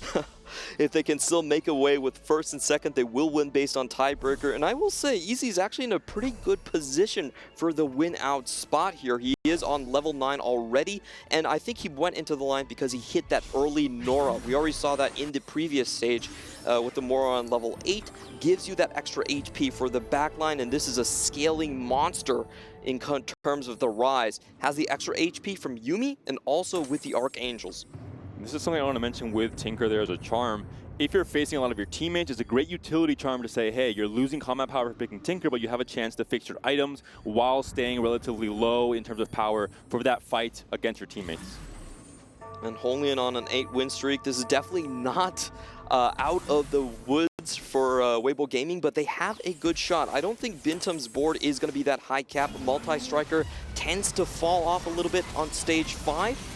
But it's going to be very pivotal that the Kasten doesn't just walk directly down towards the Rise. Uh-oh, the Nastis has something to say. I've been added to this board. I'm not a multi-striker, but I'm also a unit that can add a little bit of extra damage to the board onto the Rise. The Rise does clean up in time, but all of a sudden he's surrounded by melee units who want to eliminate him from existence, and that was the case in the end there. Bobe will be taking 6th place in the end. So still 3 T1 players here just to make sure Easy doesn't make it out. As long as he's not 2nd, that's all they need. They don't need to focus Honglian. He might be in an unstoppable win-out position already. 9-win streak. We haven't seen his board that much, but it doesn't look like anyone can take that streak away from him just yet. So all eyes on Easy here. Juni has made it to that Syndra 3 in the end. We saw kind of the alternate game plan rolling and just finding Syndra later on level 8, for example. Completely okay as well. Going to be facing up against Bintum. Can Juni stay alive in this matchup? Bintum did not hit a Kali 3 at the very least. Ooh, but this Nyla jump goes straight into the front line and actually dodges out on a Nami bubble. That's some high elo play coming out from the multi-striker borrow there. But Syndra... Nyla, can she do it? She can. Juni taken down. We're in stage 5. 11 HP is not enough to stay alive there. And that's going to be a win for Bintum, but a loss for T1. One more player taken down. Easy looks like he's next on the chopping block door. It's SC right now at 15 HP. But once again, it's all about making sure that either you eliminate Easy or you outplace him if you're strong enough. In the case of Bintum, if he finds that Akali 3, if he finds that next level to cap out the multi-striker board, maybe a Pyro Smolder, for example, or a multi-striker Smolder, rather, could be a way to do so. Yeah, there's still a couple ways. I think all eyes are on Bintum right now. He really needs to be the one to carry into the top 2 for T1. On the other hand, for CSCS, I wouldn't call this Kog'Maw board necessarily that possible to win out against the Portal. So I think Bintum has to be the man here for T1. And, you know, he still needs to go to 7 multi-striker. That's usually the big cap you're looking for. He's going to need the Callista or maybe even the Camille if you can find it here. If you can get that, then that would be another huge boon. Akali going in.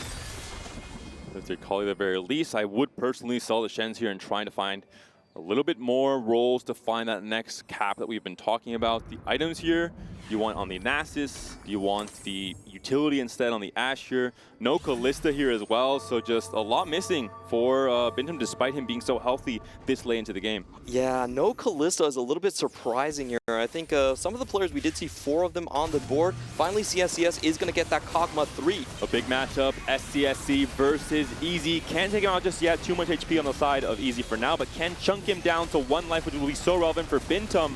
So maybe clean up if he caps out, but a massive Nami and a massive win for Easy. Can Weibo Gaming do it? So much pressure on just 2 players. I have to imagine the 2 eliminated players are trying their best to stay quiet and just give the necessary info and communication to help their team excel. This is the most exciting part about 4v4. It's never over. Even when you have 2 players going 7th and 8th, if the rest of the team can carry, you still have a shot at winning out. It's all down to Bintum now. It was a 4v2 at one point, but now a 2v1 in favor of Weibo Gaming. And we don't see a Rage Blade on Rise, but we do see Pumping Up as one of the augment selections. Lightning Strike coming in, last minute potentially there.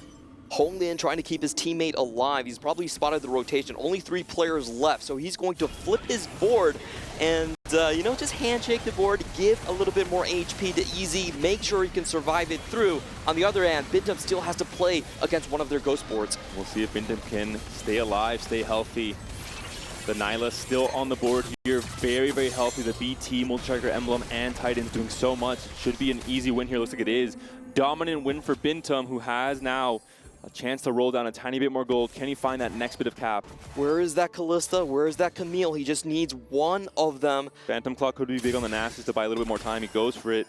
Wants to have those extra shop rolls coming up. Such important role with 14 gold to work with. And we talked about having to become the hero for this team, has become a literal need in this game too. He's facing off against 2 Weibo players. He needs to make sure they don't go 1 and 2.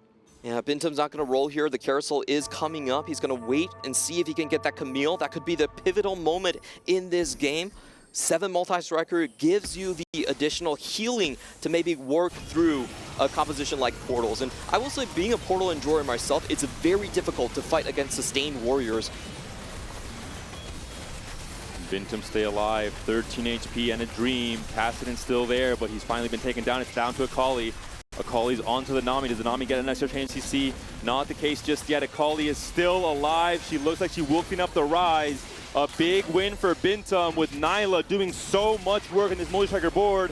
It's just the Krog left all on his lonesome. And now Easy finally down to what is going to be 1 life coming to stage 6. 10 HP could knock him out. Is there going to be a Camille There's a Callista. Here? There's also a Spatula. Not sure what open components there are for our players. And Bintum, of course, is playing 1v2. The hovers come through. Bintum maybe not going to go for the Callista in the end. Considering going for the Morgana, taking away the Shiv as well, or getting a Shiv for himself. And now the final roll is coming in for Bintum. It's always going to come down to fight rotation here. The players at this point should know their next matchup. On the side of Weibo Gaming, they're hoping that Honglian's composition has an easier time knocking this comp out. Ooh, big upgrades here. Finds Xerath too. Finds the Giant Slayer as well. It does look like maybe Honglian's going to be going up against Bintum. It's going to come down to the sides here. You really don't want to be on the same side of the Akali necessarily. Bintum's out of luck. No Callista, no Camille. Isn't going to sell the board here. Last minute position. He doesn't in time. He does. The keeper switch up to the right. And now it's a pivotal matchup. The healthiest, maybe the strongest player from Weibo, Honglian, up against Bintum. Can the Akali sneak in? Can the Kassadin with the Nyla break through on this right side is the most important thing. Can the Akali get a clutch kill? She bounces into the right corner. She takes on the hit.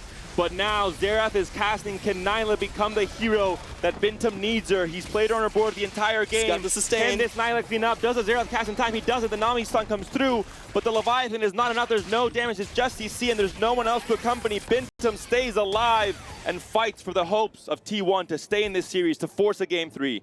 And we just saw Easy was rotating into Honglian, so he should be taking on Bintum's board right now. If Easy doesn't find any upgrades, then it should be Bintum knocking it out and securing a Game 3 for T1. The pivotal fight is here. You should not be able to rotate into Honglian twice in a row. Honglian's still going to try, though. Let's see if the matchmaking actually works out.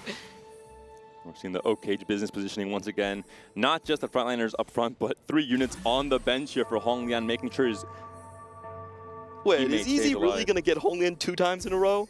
Looks like it's going to be the case. Honglian Okay. up against the Porter player, up against his teammate. And Bintum has to continue fighting for what is going to be a very exciting finale to this game. The 1v2 situation is going to carry on here. It gives a little bit more chances for that 7 multi-striker to come out. On the other hand, More gold to work with, PV round coming up, that extra Yeah. injection of resources both on the item side and the gold side to get those last maybe pivotal rolls. Maybe a final item for Xerath as well, though. That's a scary thought. ooh, true. You know, when he takes out a lot of the multi-strikers, then all of the hits from the Xerath will focus onto the same target, and you know he does 3,000 damage on that barrage without any items being calculated. There should just be a button for like the OK's business positioning, and then you hit it again, and it just goes back to your normal Yeah, board. for 4v4 It's like mode, the, you know, the team more planner, but like the next level of team planner, the lazy level of team planning. I welcome all laziness and into the game. It should be a game for old people. I'm getting there. And Bintum is a player who is getting there in terms of maybe becoming the hero that we have prophesized after that game 1. He went 8th and now is fighting to save his team from elimination. Maybe not elimination, but a bad result, a bad start to this day 1. The rolls here for Honglian. He only has Nami for the upgrade here. Looks like Bintum did not hit anything, having to itemize on Ash 2. You know, something has gone wrong with their roll downs. 13 gold still to work with. Goes for the target dummies. Does he find any last-minute upgrades? Does he find any last-minute rolls? He has 10 gold to work with. Looks like he's focusing more on positioning instead. Switches once again, re-switches back, so the fake switch does that fake out any of his competitors. He is up against Easy. Elimination fight here between Bintum and Easy. The stun's going to come in. That's a huge one for the Portal player as he just wants to extend the fight as long as possible. But it looks like Akali's just going to walk straight down Look at the into casting the rise. as well. The main duo, damage the is Nasus down. comes in with a bong. It looks like it's over. You break in through the right side. The fake out might have been important enough. It's down to only the Golem and the Taric. I'm the carry now. Maybe not so much the case when you're up against these absolute demonic multi-striker units. The Vex can tank, but the Taric can tank, but he can't quite kill. Easy not having the easy result he wanted, and Bintum becomes the hero for this T1 team. What a nail-biter of a game. It looked like smooth sailing and an easy finish for T1, but then things got a little bit dicey, and finally Bintum wins out. I will say this is a great matchup against a composition like Portals that has a really hard time focusing their damage on single targets. And what a unique line as well. 5 multis, 3 pyro, 3 eldritch. Not going for the vertical multis, instead focusing on the Nyla as the demonic unit she has been throughout this entire game. It's a line that I haven't seen played much on ladder. I haven't played myself, so very fun to see Bintum bringing it out and finding a lot of success with it when he's needed it most. Whenever there's someone that I want to look for a creative build, it's going to be Bintum and APAC. He's always been able to claw out low roll situations here, and another masterclass, a different way to play multi-strikers. This fight, even if he does fall to the Xerath, doesn't matter. Nyla T1's got the win. almost gets a massive sweep in the backhand there, not quite enough. Bintum taken down in 2nd place, but that's going to be enough to keep his team alive in this series, to force a game 3 between 2 powerhouse teams at the EWC TFT tournament between Korea and CN especially. Can't believe how long that game went on. We went to stage 7-2, a very, very long game, as Honglian was able to basically lend HP to Easy for 3 times in a row. Still not enough to take down Bintum. And we saw some great examples of what the 4v format brings to TFT really in terms of the O-Cage business positioning, putting your frontliners, your backliners in the fronts, benching your units, really playing around the matchup pool, trying to grief specific players like Easy to make their life harder with the positioning on the team, on the side of T1, for example. All in all, I think a great example of what TFT is at a high level. It's already an incredibly complex game, but when you add the 4v4 format, there's that next extra layer of complexity that makes it an absolute thrill to watch. 5D chess coming out for 4v4, and we heard Milk say in the interviews he wants this format to be a mainstay within the title, and I can see why. You can salvage your low rolls on the team, you can celebrate your high rolls, you can play around all different aspects, so just brings so much complexity, so many more dimensions to already a great game. Seeing the cells there from Kobe, trying to find some extra spice. We saw once again the Kog'Maw, this time finding a little bit more success for SCSC, so less low rolls in that case, but I think really it's all about Bintum. We talked about him being a player that had to come up big for his team. I think from the aspect of him being one of the favorites, him being, I think, in the captain position with the authority he's had as a legendary figure in TFT with his consistency. But more than anything, the fact that he did it with a comp that I would call unique. It is still the multi-striker line, but a new variant of it. And I just want to see more of this. I don't want to see everyone playing the same cookie-cutter board. I want to see some flexibility on these lines and trying to find that little bit of agency that finds you success like we saw in this game 2. That's going to be it for this game 2, but don't go anywhere. We have a very exciting game 3 coming up right after.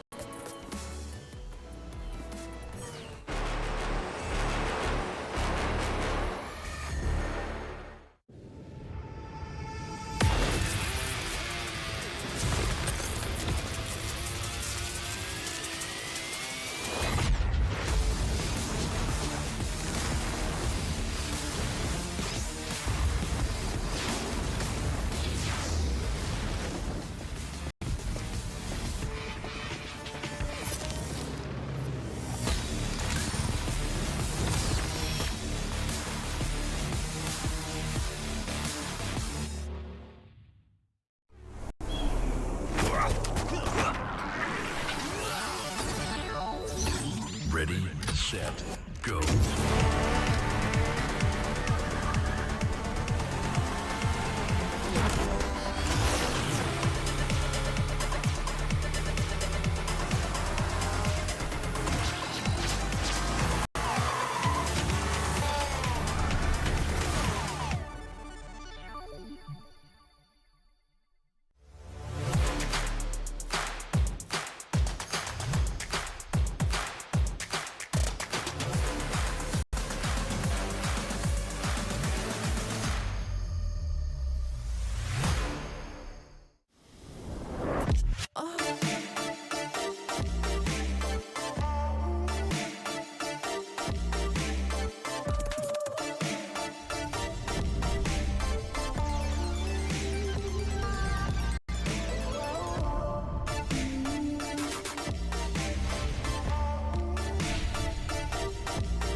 T1 versus Weibo. Game 2 just concluded. Bintum and T1, a massive comeback, a hero moment for Bintum in particular, clawing their team, his team, back into the series and forcing a game 3. We're seeing the highlights here. We're seeing the boards. I think overall a unique game 2 compared to the meta that's expected. Rise found his time in the spotlight with Tarek as well as a tank. We saw a multi-striker board that did not go into the vertical multi-striker, instead going into Eldritch and Shapeshifter and Pyro with Nasus, and finding a Nyla as a main carry, not just for stage 3, but stage 4 and 5 and 6 and 7, as you mentioned. We ended up in 7-1. Oh, I love when players actually just use what they're given. You know, this was not a high roll situation from Bintum at all. No Camille, no Kalista on his board. Had to make do with the 5 multi-striker. Still does make it work. And same thing for EZ. Even though he didn't win out in the end, I think that portal pivot is something that you don't see a lot of players actually go for. It's a very, very rare line. Rise is considered a little bit underpowered currently in the meta.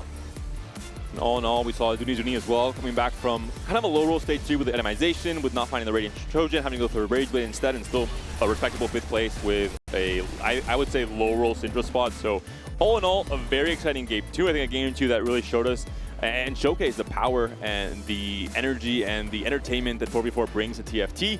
And I think for our players as well, I was actually surprised to see how calm the T1 team was when Bintum solidified the position, the comeback in that final elimination on Easy. They were all just completely Just one fist bump? I don't think that's enough. So you know, calm, you should really. get up off your seat, you know, but I would be, you know, jumping up and shouting and hugging my teammates. We did it. We're forcing game 3.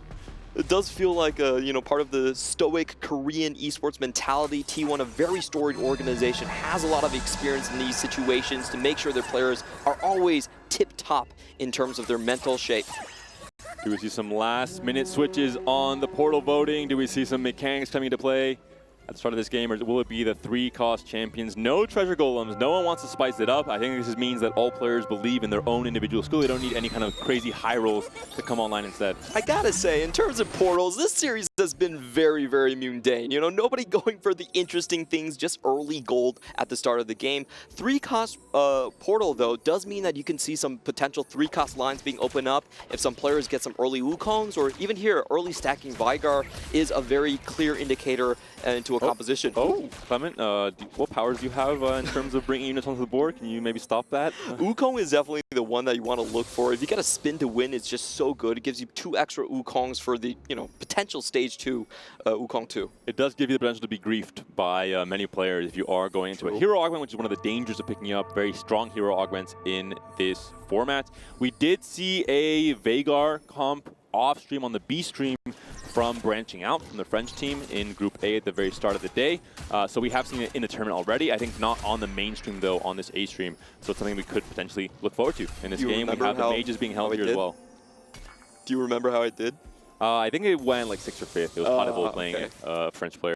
3-cost still very difficult to pivot to pilot because of how easy it is just to deny. We're seeing 2 multi-strikers in the shop here, and as we know, in terms of the early game, it's always just multi-strikers that wins out. It's been the case the entire series. Bintum not going to let go of that opportunity.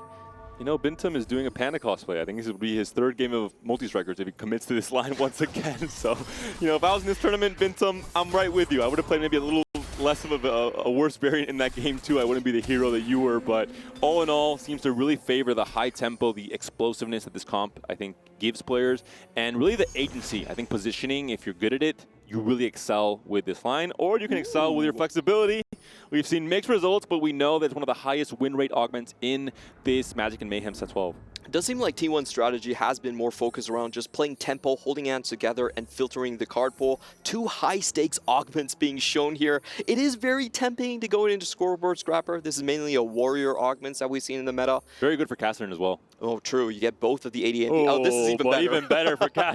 His press attack. And Bintum said, you know, I was trying to play flexible. I was trying to be a flex creative player, but maybe I am committed to this multi-striker line for the entire tournament. And you looks like that's the case. The flexible roll, I think, guarantees it. Press the attack is online. You have half QSS, you have half a Rage Blade, maybe a BT as well, and you have half an Edge of Night potentially, or a Crown Guard on Jax if you're looking for that little bit of extra tankiness, or a Crown Guard on Cassidy. We saw it already before in Game 2. We're seeing it now again for that tempo slam, and maybe the chance of an early Cassidy 2 to propel you into a win streak in Stage 2. Meanwhile, Honglian's already found the Syndra and the Eldritch, one of the strongest starts you could possibly get into the game. So he's already very locked into his line, a very powerful one. There was 4 Syndra early game players last game. We'll see how many of them there are this time around. And just barely not able to kill the Shyvana there. Takes 2 extra damage off of that unit surviving. We're seeing a unified resistance from Kazil, which is not the strongest augment in Stage 2 because it is so, you have so few units making, you know, getting benefit from it. You ideally want to pick it as a forward 2 augment, so the options maybe were not ideal. I think it's one of the problems currently with the augment balance in this set is that there are some augments that are not unpickable, but definitely not optimal in terms of finding a lot of advantages in Stage 2 especially. And looking at Easy here, I would say this is another one of those traits that might be, you know, slightly underpowered. Warriors, no one ever plays 6 Warriors, so getting the extra emblem, not a huge boon to this composition. He's really going to have to look towards the other ones in Stage 3 and Stage 4 to potentially give him a win-out situation. But when you start with portals, there's always a very good chance that you can win streak here. He's going to do so against Kudzu, a teammate that's already got the Gwinsu's Rage Blade. Kudzu looks like going to probably go into something like a Syndra if you can find one early on. The importance of obviously finding maybe the right components on the Stage 2 carousel, it means, it really tells you, hey, you can go for Syndra or you can't if you don't have the unit already especially. Kuz is just going to be going for that, what? Big win. Unified coming in clutch. Quinsu Rageblade stacking up into the end, going to find that win in the... In the meantime, we still have Dooney Judy and SCSE on 100 HP. And Boba is saying, you know, Bintam, are you sure you're playing Kassadin? Are you sure I can't really play it alongside you? Because he has a Kassadin pair. He has 30 gold to really help him roll down on 3-2. I think it won't be the case here. I was watching the Branching Out team earlier on the B stream in the first series of the day. One of the players had 4 Kassadins, but Volterix was locked in with not today, and he forced his teammate to sell the 4 Kassadins on like 2-2. So maybe the similar case happening here. Well, I would say that since Bintam is locked in with Press the Attack, he's going to have to sell his Kassadins at some point. Just holding for his teammates for now. And this is going to be a very high-pressure situation for the other loose streakers in the lobby. There's always someone that's really committed, and he can sell his entire board for the full open. So I wonder what Hanxing and Easy are going to be doing. If there are 2 players contesting a line, there is the idea in 4v4 that you can hold on to units for kind of your entire team. And right before your teammate that's going for this reroll wants to roll down, you sell the units and put it back into the pool, communicating in that exact instant so you have these higher EV rolls for 3 or 4 seconds before the opposing team notices. It also just makes sure that the opposing team can't come into that line as well. Sometimes if you're a scrapper and you know you're not in a great spot, you might just want to grief this line that Bintam is playing. This also prevents that from happening by denying it from the opposing team. Hongyan on 2 healthy. Syndra, one of the stronger comps we've seen already, has only a Syndra 1, has only a belt that could become a Nashor's if Hongyan finds a bow on this carousel. But all in all, we're seeing some very, very strong reroll setups coming in for most of our players. Dooney Junie with the 3-cost Swain actually working out quite well from him, pairing it with the Shapeshifter in Jace and also getting the portal online. This has to be one of the strongest boards. I really like his usage of mentorship early with the 3-cost portal. It just gives the extra stats to everyone around him. So very, very efficient board starting off. Double Wukong is great, but the problem with the 3-cost in Stage 2 is how much gold you're holding on your bench. It's usually not really feasible to hold onto these units, especially if you're not playing them on your board. So I imagine a sell might come through here on the Katarina and a double Wukong, or maybe just does not care and wants to try and go for that really big spike if he finds a Wukong for Stage 3 as a main tank. Great start for Dooney Junie. He should have no problem here just taking out this board. Flexible with warriors not even activated on the board. Not going to be much of an issue right here. And we do see Dooney Junie selling off the Wukongs. Not going to go for the potential Wukong solo tank lines. Hongyan with 2 healthy gets the win, levels to 5, the tempo level, not just for the extra unit, but for the extra 2 healthy power as well. We see a very early Fiora and a BT components on the item bench here for Dooney Junie. Could this be a pivot into kind of a tempo Fiora board with Karma? He has mentorship as well, so Fiora now becoming the mentor for all these different students that are on this board, giving them all the attack speed buff. Fiora is definitely one of the better forecasts as you want to find early on. You know, you can transition that in a very strong stage 4. So he's going to hold on to that one for sure, I'm guaranteed. And then Hanxing here trying to go full loss streak is going to run into Dooney Junie. Both players getting what they want. Is starting off on a single Syndra right here and also holding the Kassadins. We know what happened with Bintam last time around, so extra focus on that player. You see the value of holding is not quite as high as losing that extra econ. Sells one of the Kassadins to make sure he's going above 40, that 41 gold threshold to make that 4 interest. Coming on at the end of this stage 2, we're seeing only 1 player with a win streak. It's going to be Dooney Junie coming in, clutch for T1, making sure to get that extra gold generation. And for Weibo, we're going to see Hanxing with a 5 loss as well. And the big roll down's going to come at 3-2 especially. We could see some players sneak in like we saw before with the tempo roll on 3-1 and the early level to 6. Yep, a couple big things about this early game. Of course, Dooney Junie doing very well. Bobe, on the other hand, with the what doesn't kill you, actually got his loss streak broken. I believe most potentially by Hanxing here. So that does mean that the items and the gold is going to be a bit of a problem for him. You can't really play a loose streak, have no units, and item's so important here. Rageblade is found and immediately slam. You don't even wait to see if you find a Nashor, if you find anything else. You gotta get that extra stack. Yeah, you're Makes right. sense. You're right. It's like the item payout min-max, but just with Syndra specifically. True, and now we're going to take a look at Easy's board. What is the second emblem going to be? It's going to decide how the rest of the game is going to be played. Warrior and Sugarcraft. Oh. Maybe not the strongest line, but at least a line that has some synergy between itself, with Gwen, of course, being the unit that ties it all together. We haven't seen a Sugarcraft tower this tournament just yet. You know, when you get all the way up to 9 Sugarcraft, you get a big cake that shoots out on to everyone. Could be a good win-out situation. On the other hand, already 5 cast-ins on the previous board from EZ. I wonder if we see a kind of a multi-striker / warrior board with Gwen coming online to tie it all together. That would be an interesting line, but Bintum, of course, fully locked in. Is going to have 2 tiers, is going to slam them, and Nyla is once again on the board. Bintum really seems to favor a unit that I think is not really considered meta right now for most lines, outside of just really enabling Eldritch in the early game for Syndra. I love playing around Nyla. You know, this was one of my favorite lines. You play multi-strikers with the Eldritch early on. Very good combination. Arcana to mix it in. And a big roll we saw there on level 6, the level to 6 on 3-1, the roll all the way down to 20. Because he knows players are holding onto the Kassadin, wants to try and get a stable board to streak most of this stage 3 and continue that very healthy game plan for T1 with Dooney Zuni on a 6-win streak and Bintum now on a new and fresh 4-win as well. Putting a lot of pressure onto the rest of the board here. So and the stage 3 finds a Shojin off of the big grab bag and says, you know what, it's about time that the T1 team got a little bit luckier with the Syndra itemization, especially.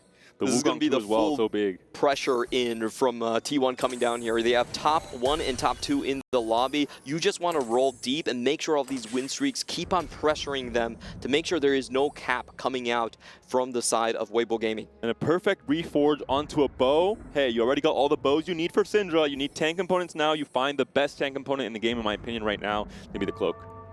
Hansing did a big roll down as well, not able to find that Syndra too. So all things looking in favor of T1 in this game so far. Comes on a win streak, gonna have to hope that Bobe doesn't wreck it for now. The Rumble not gonna be too tanky facing off against the Kassadin, the opposite for the Kassadin, who with the Crown Guard is able to sustain a little bit better with the BT as well helping out, and now the Nyla and the Kassadin onto the Syndra. Can the Syndra get one more cast? He does. Could be a perfect loss here, unless the Syndra starts ramming a little bit too hard and the Kassadin gets taken down in the process. But no, it's going to be a perfect loss here. So really well done from Bobe and Bintum to maximize their HP as a team. Press the attack just a little bit too good, even with that Wukong too. Couldn't hold up to the front line here, but you know, Bobe wants that lose streak anyway, so perfect situation for T1. Bintum finds an early Callista, and now maybe Nyla will be taken off the board, at least momentarily. We'll see. If he decides to go for the Nyla 3, he has 5 copies now. He's getting some extra gold here from the Charm. I would be very surprised if he holds on to the Nyla. You know, this time around, he doesn't have that multi-striker emblem here. And this board just fits too well, right? With the Pyro coming online for the just team-wide attack speed. The Hecarim is missing here. You have the Ashe online instead with the early Callista. And we're going to see now, doesn't Nyla get sold? She does, unfortunately. Nyla, thank you for your service.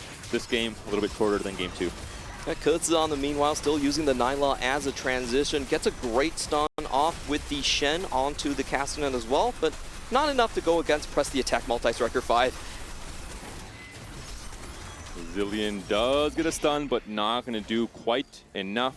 Looking at the HP standings in terms of the teams, an even split pretty much all throughout, just Dooney Zuni being a bit more of a menace, and we're understanding why. We remember that early Fiora, the mentorship, the early BT slam. Can he find that second item for Fiora? Can he find a Fiora 2? Ooh. I imagine in a team format, someone will call out, hey, Dooney Zuni, you can't let him get that pair. Yeah, if he gets that Fiora 2 at the start, it's just going to be very difficult for Weibo Gaming to come back there. We see there the hovering we've talked about with SCSC, maybe trying to save that Callista for Bintum. Not able to do so with a threat from the Weibo player. Kudzu picks up a giant sword here, and Dooney Zuni with a bit of AP being selected for his composition. Does look like he's going to go for more of the Warriors composition here, and also has an interesting build coming in with the little buddies. Going to get that extra attack speed for the rest of the team. Does really well with Preservers, as you do have the Zillion that buffs the team. Oh, 3-star Syndra from Bobe. That loss streaking. Goodness, it is a heavy roll. We do see him go all the way down to 10 gold on level 6. So we've really seen all the different strategies for Syndra. Goes to level 8, roll on 7, roll on 6 heavily in stage 3, and all of them usually end up in success. Yeah. Just play Syndra. That's basically what we're trying to tell you. You know, you be familiar with all the different variations here. And, you know, Bobe, big lose streaky, of course, he had to roll down deeply. He had to play a reroll line basically with the HP he was given. Is successful enough to find all the necessary rolls here. And Rumble doing so much as a tank there as well. We mentioned the cloak that was found off the Reforge, finalized into a Gargoyle slowing plate, so perfect for that edge Vanguard in the front line to buy so much more time for Cinder to scale, to win fights, but also to get more casts, to become more of a menace in the late game. This could be a relatively quick game for T1. It looks like 3 players have a chance to win out. Zuni, Bintum, and also Bobe, as we've just seen here. So a lot of pressure on Weibo Gaming. They need at least 2 players to go into the top 4 to extend the game further. Hongmian adds 1 more unit to his griefing pool. 2 Akalis and 1 Cassidy on the right side, so the griefing side of the bench, and this is the reroll side of the bench. It's an even split. I like organization, you know, like when me you're too. playing TFT, definitely makes your APM go up a little bit faster.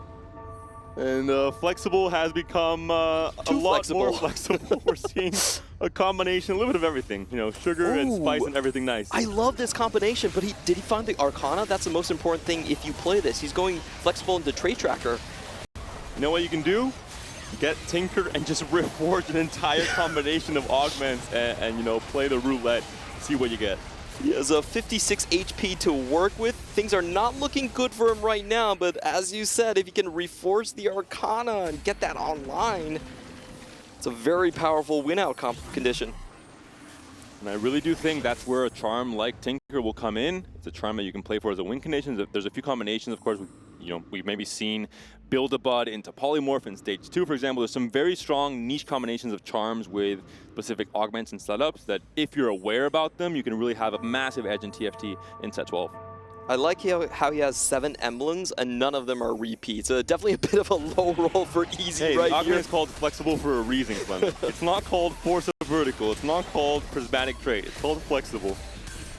There's obviously a lot more high roll situations you can play from, you know, just getting 2 of Eldritch or, you know, 2 of one of these class there you go. traits. Finally, 2 Pyro. Hey, 8th times the charm here. And he does have a Xerath early on, so, you know, not completely terrible for him. Also a Warrior finally showing up with the Sugarcraft. This is going to take a lot of cooking to save. This is a high, you know, mental taxing game. In this case for Easy, if someone can do it, it's him. If I was in charge of piloting this game, that would be a fast 8th. Yeah, I agree with you. You have casted in, and as I well. am maybe all over the place a little bit. We'll see what the 4-2 augment is to save right here. This is going to be very interesting from Easy. There are some augments that do give you a Reforger, such as the big grab bag, so that could be something he's looking for here. And we also have to talk about Ascendant Charms. If he gets lucky on those charms, maybe that could save his game plan as well. Does find a very much necessary win here to preserve his HP, give him a little more time on those flexible. That's the biggest thing. A little bit more time to find those win conditions, because you're in a setup where the cap is there. The potential for the cap is there. You have a projection that if you're lucky, if things can go your way, you can kind of do a little bit of a magic trick and become a player that almost has no chance of losing the game if you find the right combination, if you can reforge some emblems, etc. All right, we're going to be taking a look at this is the Vanguard and Syndra board. Shields up a great augment for this composition. You're running 4 Vanguard. Keeps the HP totals alive. Gets a lot more stacks on the Syndra, so Hanshing with a good find right there. But he's so far away from Syndra 3, and we already know there's a Syndra 3 elsewhere on the board. And the flexible roll down for Dunizuni with the early Fiora has been, you know, moved into this path as a keepers now as well. The Nico frontline is sitting on this full bench, which, you know, indicates that massive roll down where you're deciding what the best combination of units are to play on your board to adapt to what you're being given. Level 8 roll down, doesn't find the Karma 2 or the Nami 2, so a little bit lacking on damage here. Does have a good hit onto the Golem with the Chalice, so he's going to make those casts in the backline a lot faster. Meanwhile, Honglin, fully upgraded backline. And we're seeing his game plan still in action, holding an Akali 2, holding a Cassidin, holding a Wukong, while having some upgrades. Not quite as strong as he maybe expected facing off against this Syndra from his teammate. I just don't see a win-out player from the side of Weibo Gaming just yet. If we looked at all the boards, they're, you know, sort of low roll, not too lucky so far. The only one they're hoping for is actually going to be the flexible player. So already a Karma 2 here as well. for SCSC. Already a Gwen 2, so a really massive roll-on off of the Pilfer, giving you so much extra econ. You have the more early Morgana, the Nasus Nico combination for Shapeshifter, and the Witchcraft, and a really good itemization on the Karma. Maybe missing the blue buff instead of the adaptive, but all in all, you really want the anti-heal. Karma, like Timo last said, is one of the just perfect spreaders for the anti-heal, getting so many different units. I just love hitting an early Morgana on level 8. You get the 4 Preserver in, and look at how beautiful those traits are. Witchcraft plus Shapeshifter in the front line. The Preserver makes sure that your Khan can actually be a tank later on. And taking a look on the other side with EZ, doesn't really get a Reforger to kind of buff his board up, but has made that Nami too. This is a unit that a player rather that you're maybe especially interested in seeing do poorly in this stage 4, because one of the players that we talked about can turn things around, can become an absolute menace. Mordekaiser onto the Karma, the Nami as well. The Leviathan comes through, but the damage seems to be a little bit too much, and Bard is still alive as well to clean up if he needs to. Easy takes a bit of a hit, and looking at the HP totals now, Weibo in 8th, Weibo in 5th, but a lot of parity, I would say, from 8th place to 1st place, only roughly 20 HP separating these players. Still definitely a close game that we have on our hands right here. That is going to be the Fiora, potentially going up to the 2 stars there. And for the 5 cost, we have Milio, which can be flexed into a lot of boards with a Preserver coming in on the side of Bard as well. And Juni was maybe hoping for the Fiora to stop this current loss streak, but that was not the case. Unfortunately, it was picked up by only roughly 20 HP separating these players. Still definitely a close game that we have on our hands right here. That is going to be the Fiora, potentially going up to the 2 stars there. And for the 5 cost, we have Milio, which can be flexed into a lot of boards with a Preserver coming in on the side of Bard as well. And Juni was maybe hoping for the Fiora to stop this current loss streak, but that was not the case. Unfortunately, it was picked up by a Weibo player who had an earlier pick order on the carousel instead. TG is found. Emblems are sold. Looks like a second roll-down's coming through. Earthquake was picked up as a charm, it looked like there. And now we're just trying to set up a stronger board, going deeper into Pyro, potentially, and really trying to change the entirety of this board to find more stability for EZ. Finds a Camille, has the Xerath still as well. Varus is going to be a key champion here if he wants to go for the full vertical Pyro there. Ooh, a very strong setup here from Bobe. Has a Syndra 3 with double Rage Blade and a Shojin, scaling to infinity. Has the Wukong 3 as well. Only going to get stunned by his teammate. The 7 Eldritch has been dropped out on the side of... Oh no, EZ still has the Thousand Eyes Beast going in directly into the back line. This Kog'Maw just has not been awake this entire fight. Stunned into Thousand Eyes Beast into a Leviathan coming in from Nami. Only going to lose this fight handedly. And of course, some emblems left on the item bench for EZ, trying to make the loss a little bit lesser for his teammate. Yeah, didn't need the extra HP across the team right there. Kudzu now holding up pretty well. Totem has been griefed heavily by so many different players, rolling in desperation, still relatively healthy for, I think, how late it is in Stage 4, having not hit a 3-star. Well, just a Kali, but of course you have only a single sword on her right now. DB can be slammed. I really love Deathblade Akali. I think it makes her a really bursty kind of wildcard unit. If you position well, she can do some absolutely insane stuff when it comes to Stage 4 and Stage 5 fights, deleting a backline carry, which maybe almost wins the fight outright. Yeah, very acrobatic with that, going into the back line. She really doesn't want to be focus fire too long, so burst damage is usually how she is built with her profile. Unfortunately for Bintum, I think his spot is mainly just going to be a scrap spot. Even if he gets the cast in 3, he's still stuck on level 6 going into Stage 5. Not exactly a great position right here. The rest of the team's going to have to Honglian, who held 5 Cassidans while rolling for the Kog'Maw 3 and the Tristana 3. So really, it's not just unlucky for Bintum. It is a lot of agency and the right plays being made by the opposing team in what is a pivotal Game 3 between T1 and Weibo. This one will decide who can move on in the upper bracket and who will have to go into the lower side here. So far, Hanxing actually being a very strong player for the team with the 4 win streak.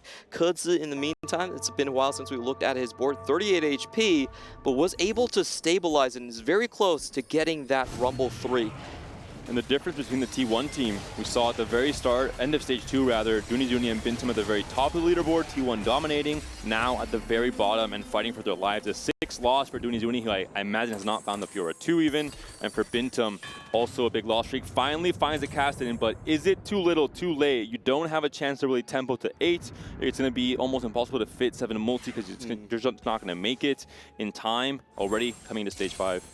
Has the griefing been enough from Weibo Gaming to prevent their players from just sliding off? Easy actually with the 2-win streak with Flexible that gets progressively stronger and stronger throughout. So, you know, things really turning around for Weibo Gaming. I was very surprised that they were able to make this comeback given how some of their early games looked. That being said, the current results may be a little bit misleading with how close the HPs are. Any loss or win, any little amount of HP, I think it's going to be a nail-biting finish depending on the outcome of, I think, the start of this stage 5 up into the carousel. The Gwen online, the stun comes through. Can the Gwen clean the Syndra up in time? It would be so big for the scaling of the Syndra as well, and that will be the case. Weibo Gaming taking a tiny bit of a hit. SC trying to become the hero now for T1, getting a clutch win, becoming maybe one of the leaders or the leader when it comes to the HP totals. And this is what we want to see from the Karma plus Warrior line. When your Warriors get into the backline and they kill a unit that already has the Karma spell on them, they get the 8% heal and they can move on to the next target again and again. A very good combination, and this is why like Preserver Warrior is one of the most played lines. Dunizuni going to the vertical Witchcraft with the Fiora 2 now, with the Karma, with the Witchcraft emblem. The Camille has been found, the 6 Witchcraft for now, not the 8 Witchcraft. The Keepers is here. Will it be enough for Dunizuni? Has to make a position. Yeah, the tread chest in the front, making sure these items rain down with units that are still alive and healthy to make use of the extra stats coming through. But he's facing his teammate and he's facing a Wukong 3 and a Syndra 3 who mean absolute business. Yeah, I think it's going to be very hard to go through Bobe's front line at this point. Even with the true damage, the Wukong's just not going to be falling down that easily. I wonder how many stacks that we have on Syndra Bobe. Overall, though, there's so many players with win-out potential on T1. Bobe's board is incredible. Oh, the Fiora cleans up the Syndra, and that's the one thing that has to happen. You have to bypass the Wukong and clean up the Syndra in time. Good news for Dunizuni, who stays healthy, but bad news for Bintum. From 0 to hero, back to 0. 8th place for T1, 8th place for Bintum, and now his team has to carry the mantle for the rest of this game 3.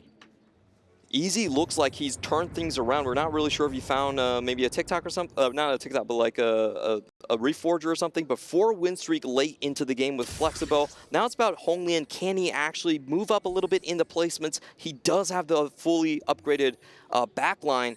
Positioning very important here. The Rumble has to be targeted first by the opponent's backline to get full value from the double treasure chest. That's going to be 6 tailored items going onto his board afterwards. Does get the correct positioning. I think this might be a communication with a teammate. Yep. That is Kudzu, so they kind of know where those treasure chests are going to be. They want to keep Honglian alive for just a while longer. And with Bintum going 8th, the positionings in the bottom 4 matter so much here. We saw the similar thing happening in Game 2 where you were forcing Weibo to go 1 and 2 to try and win the game.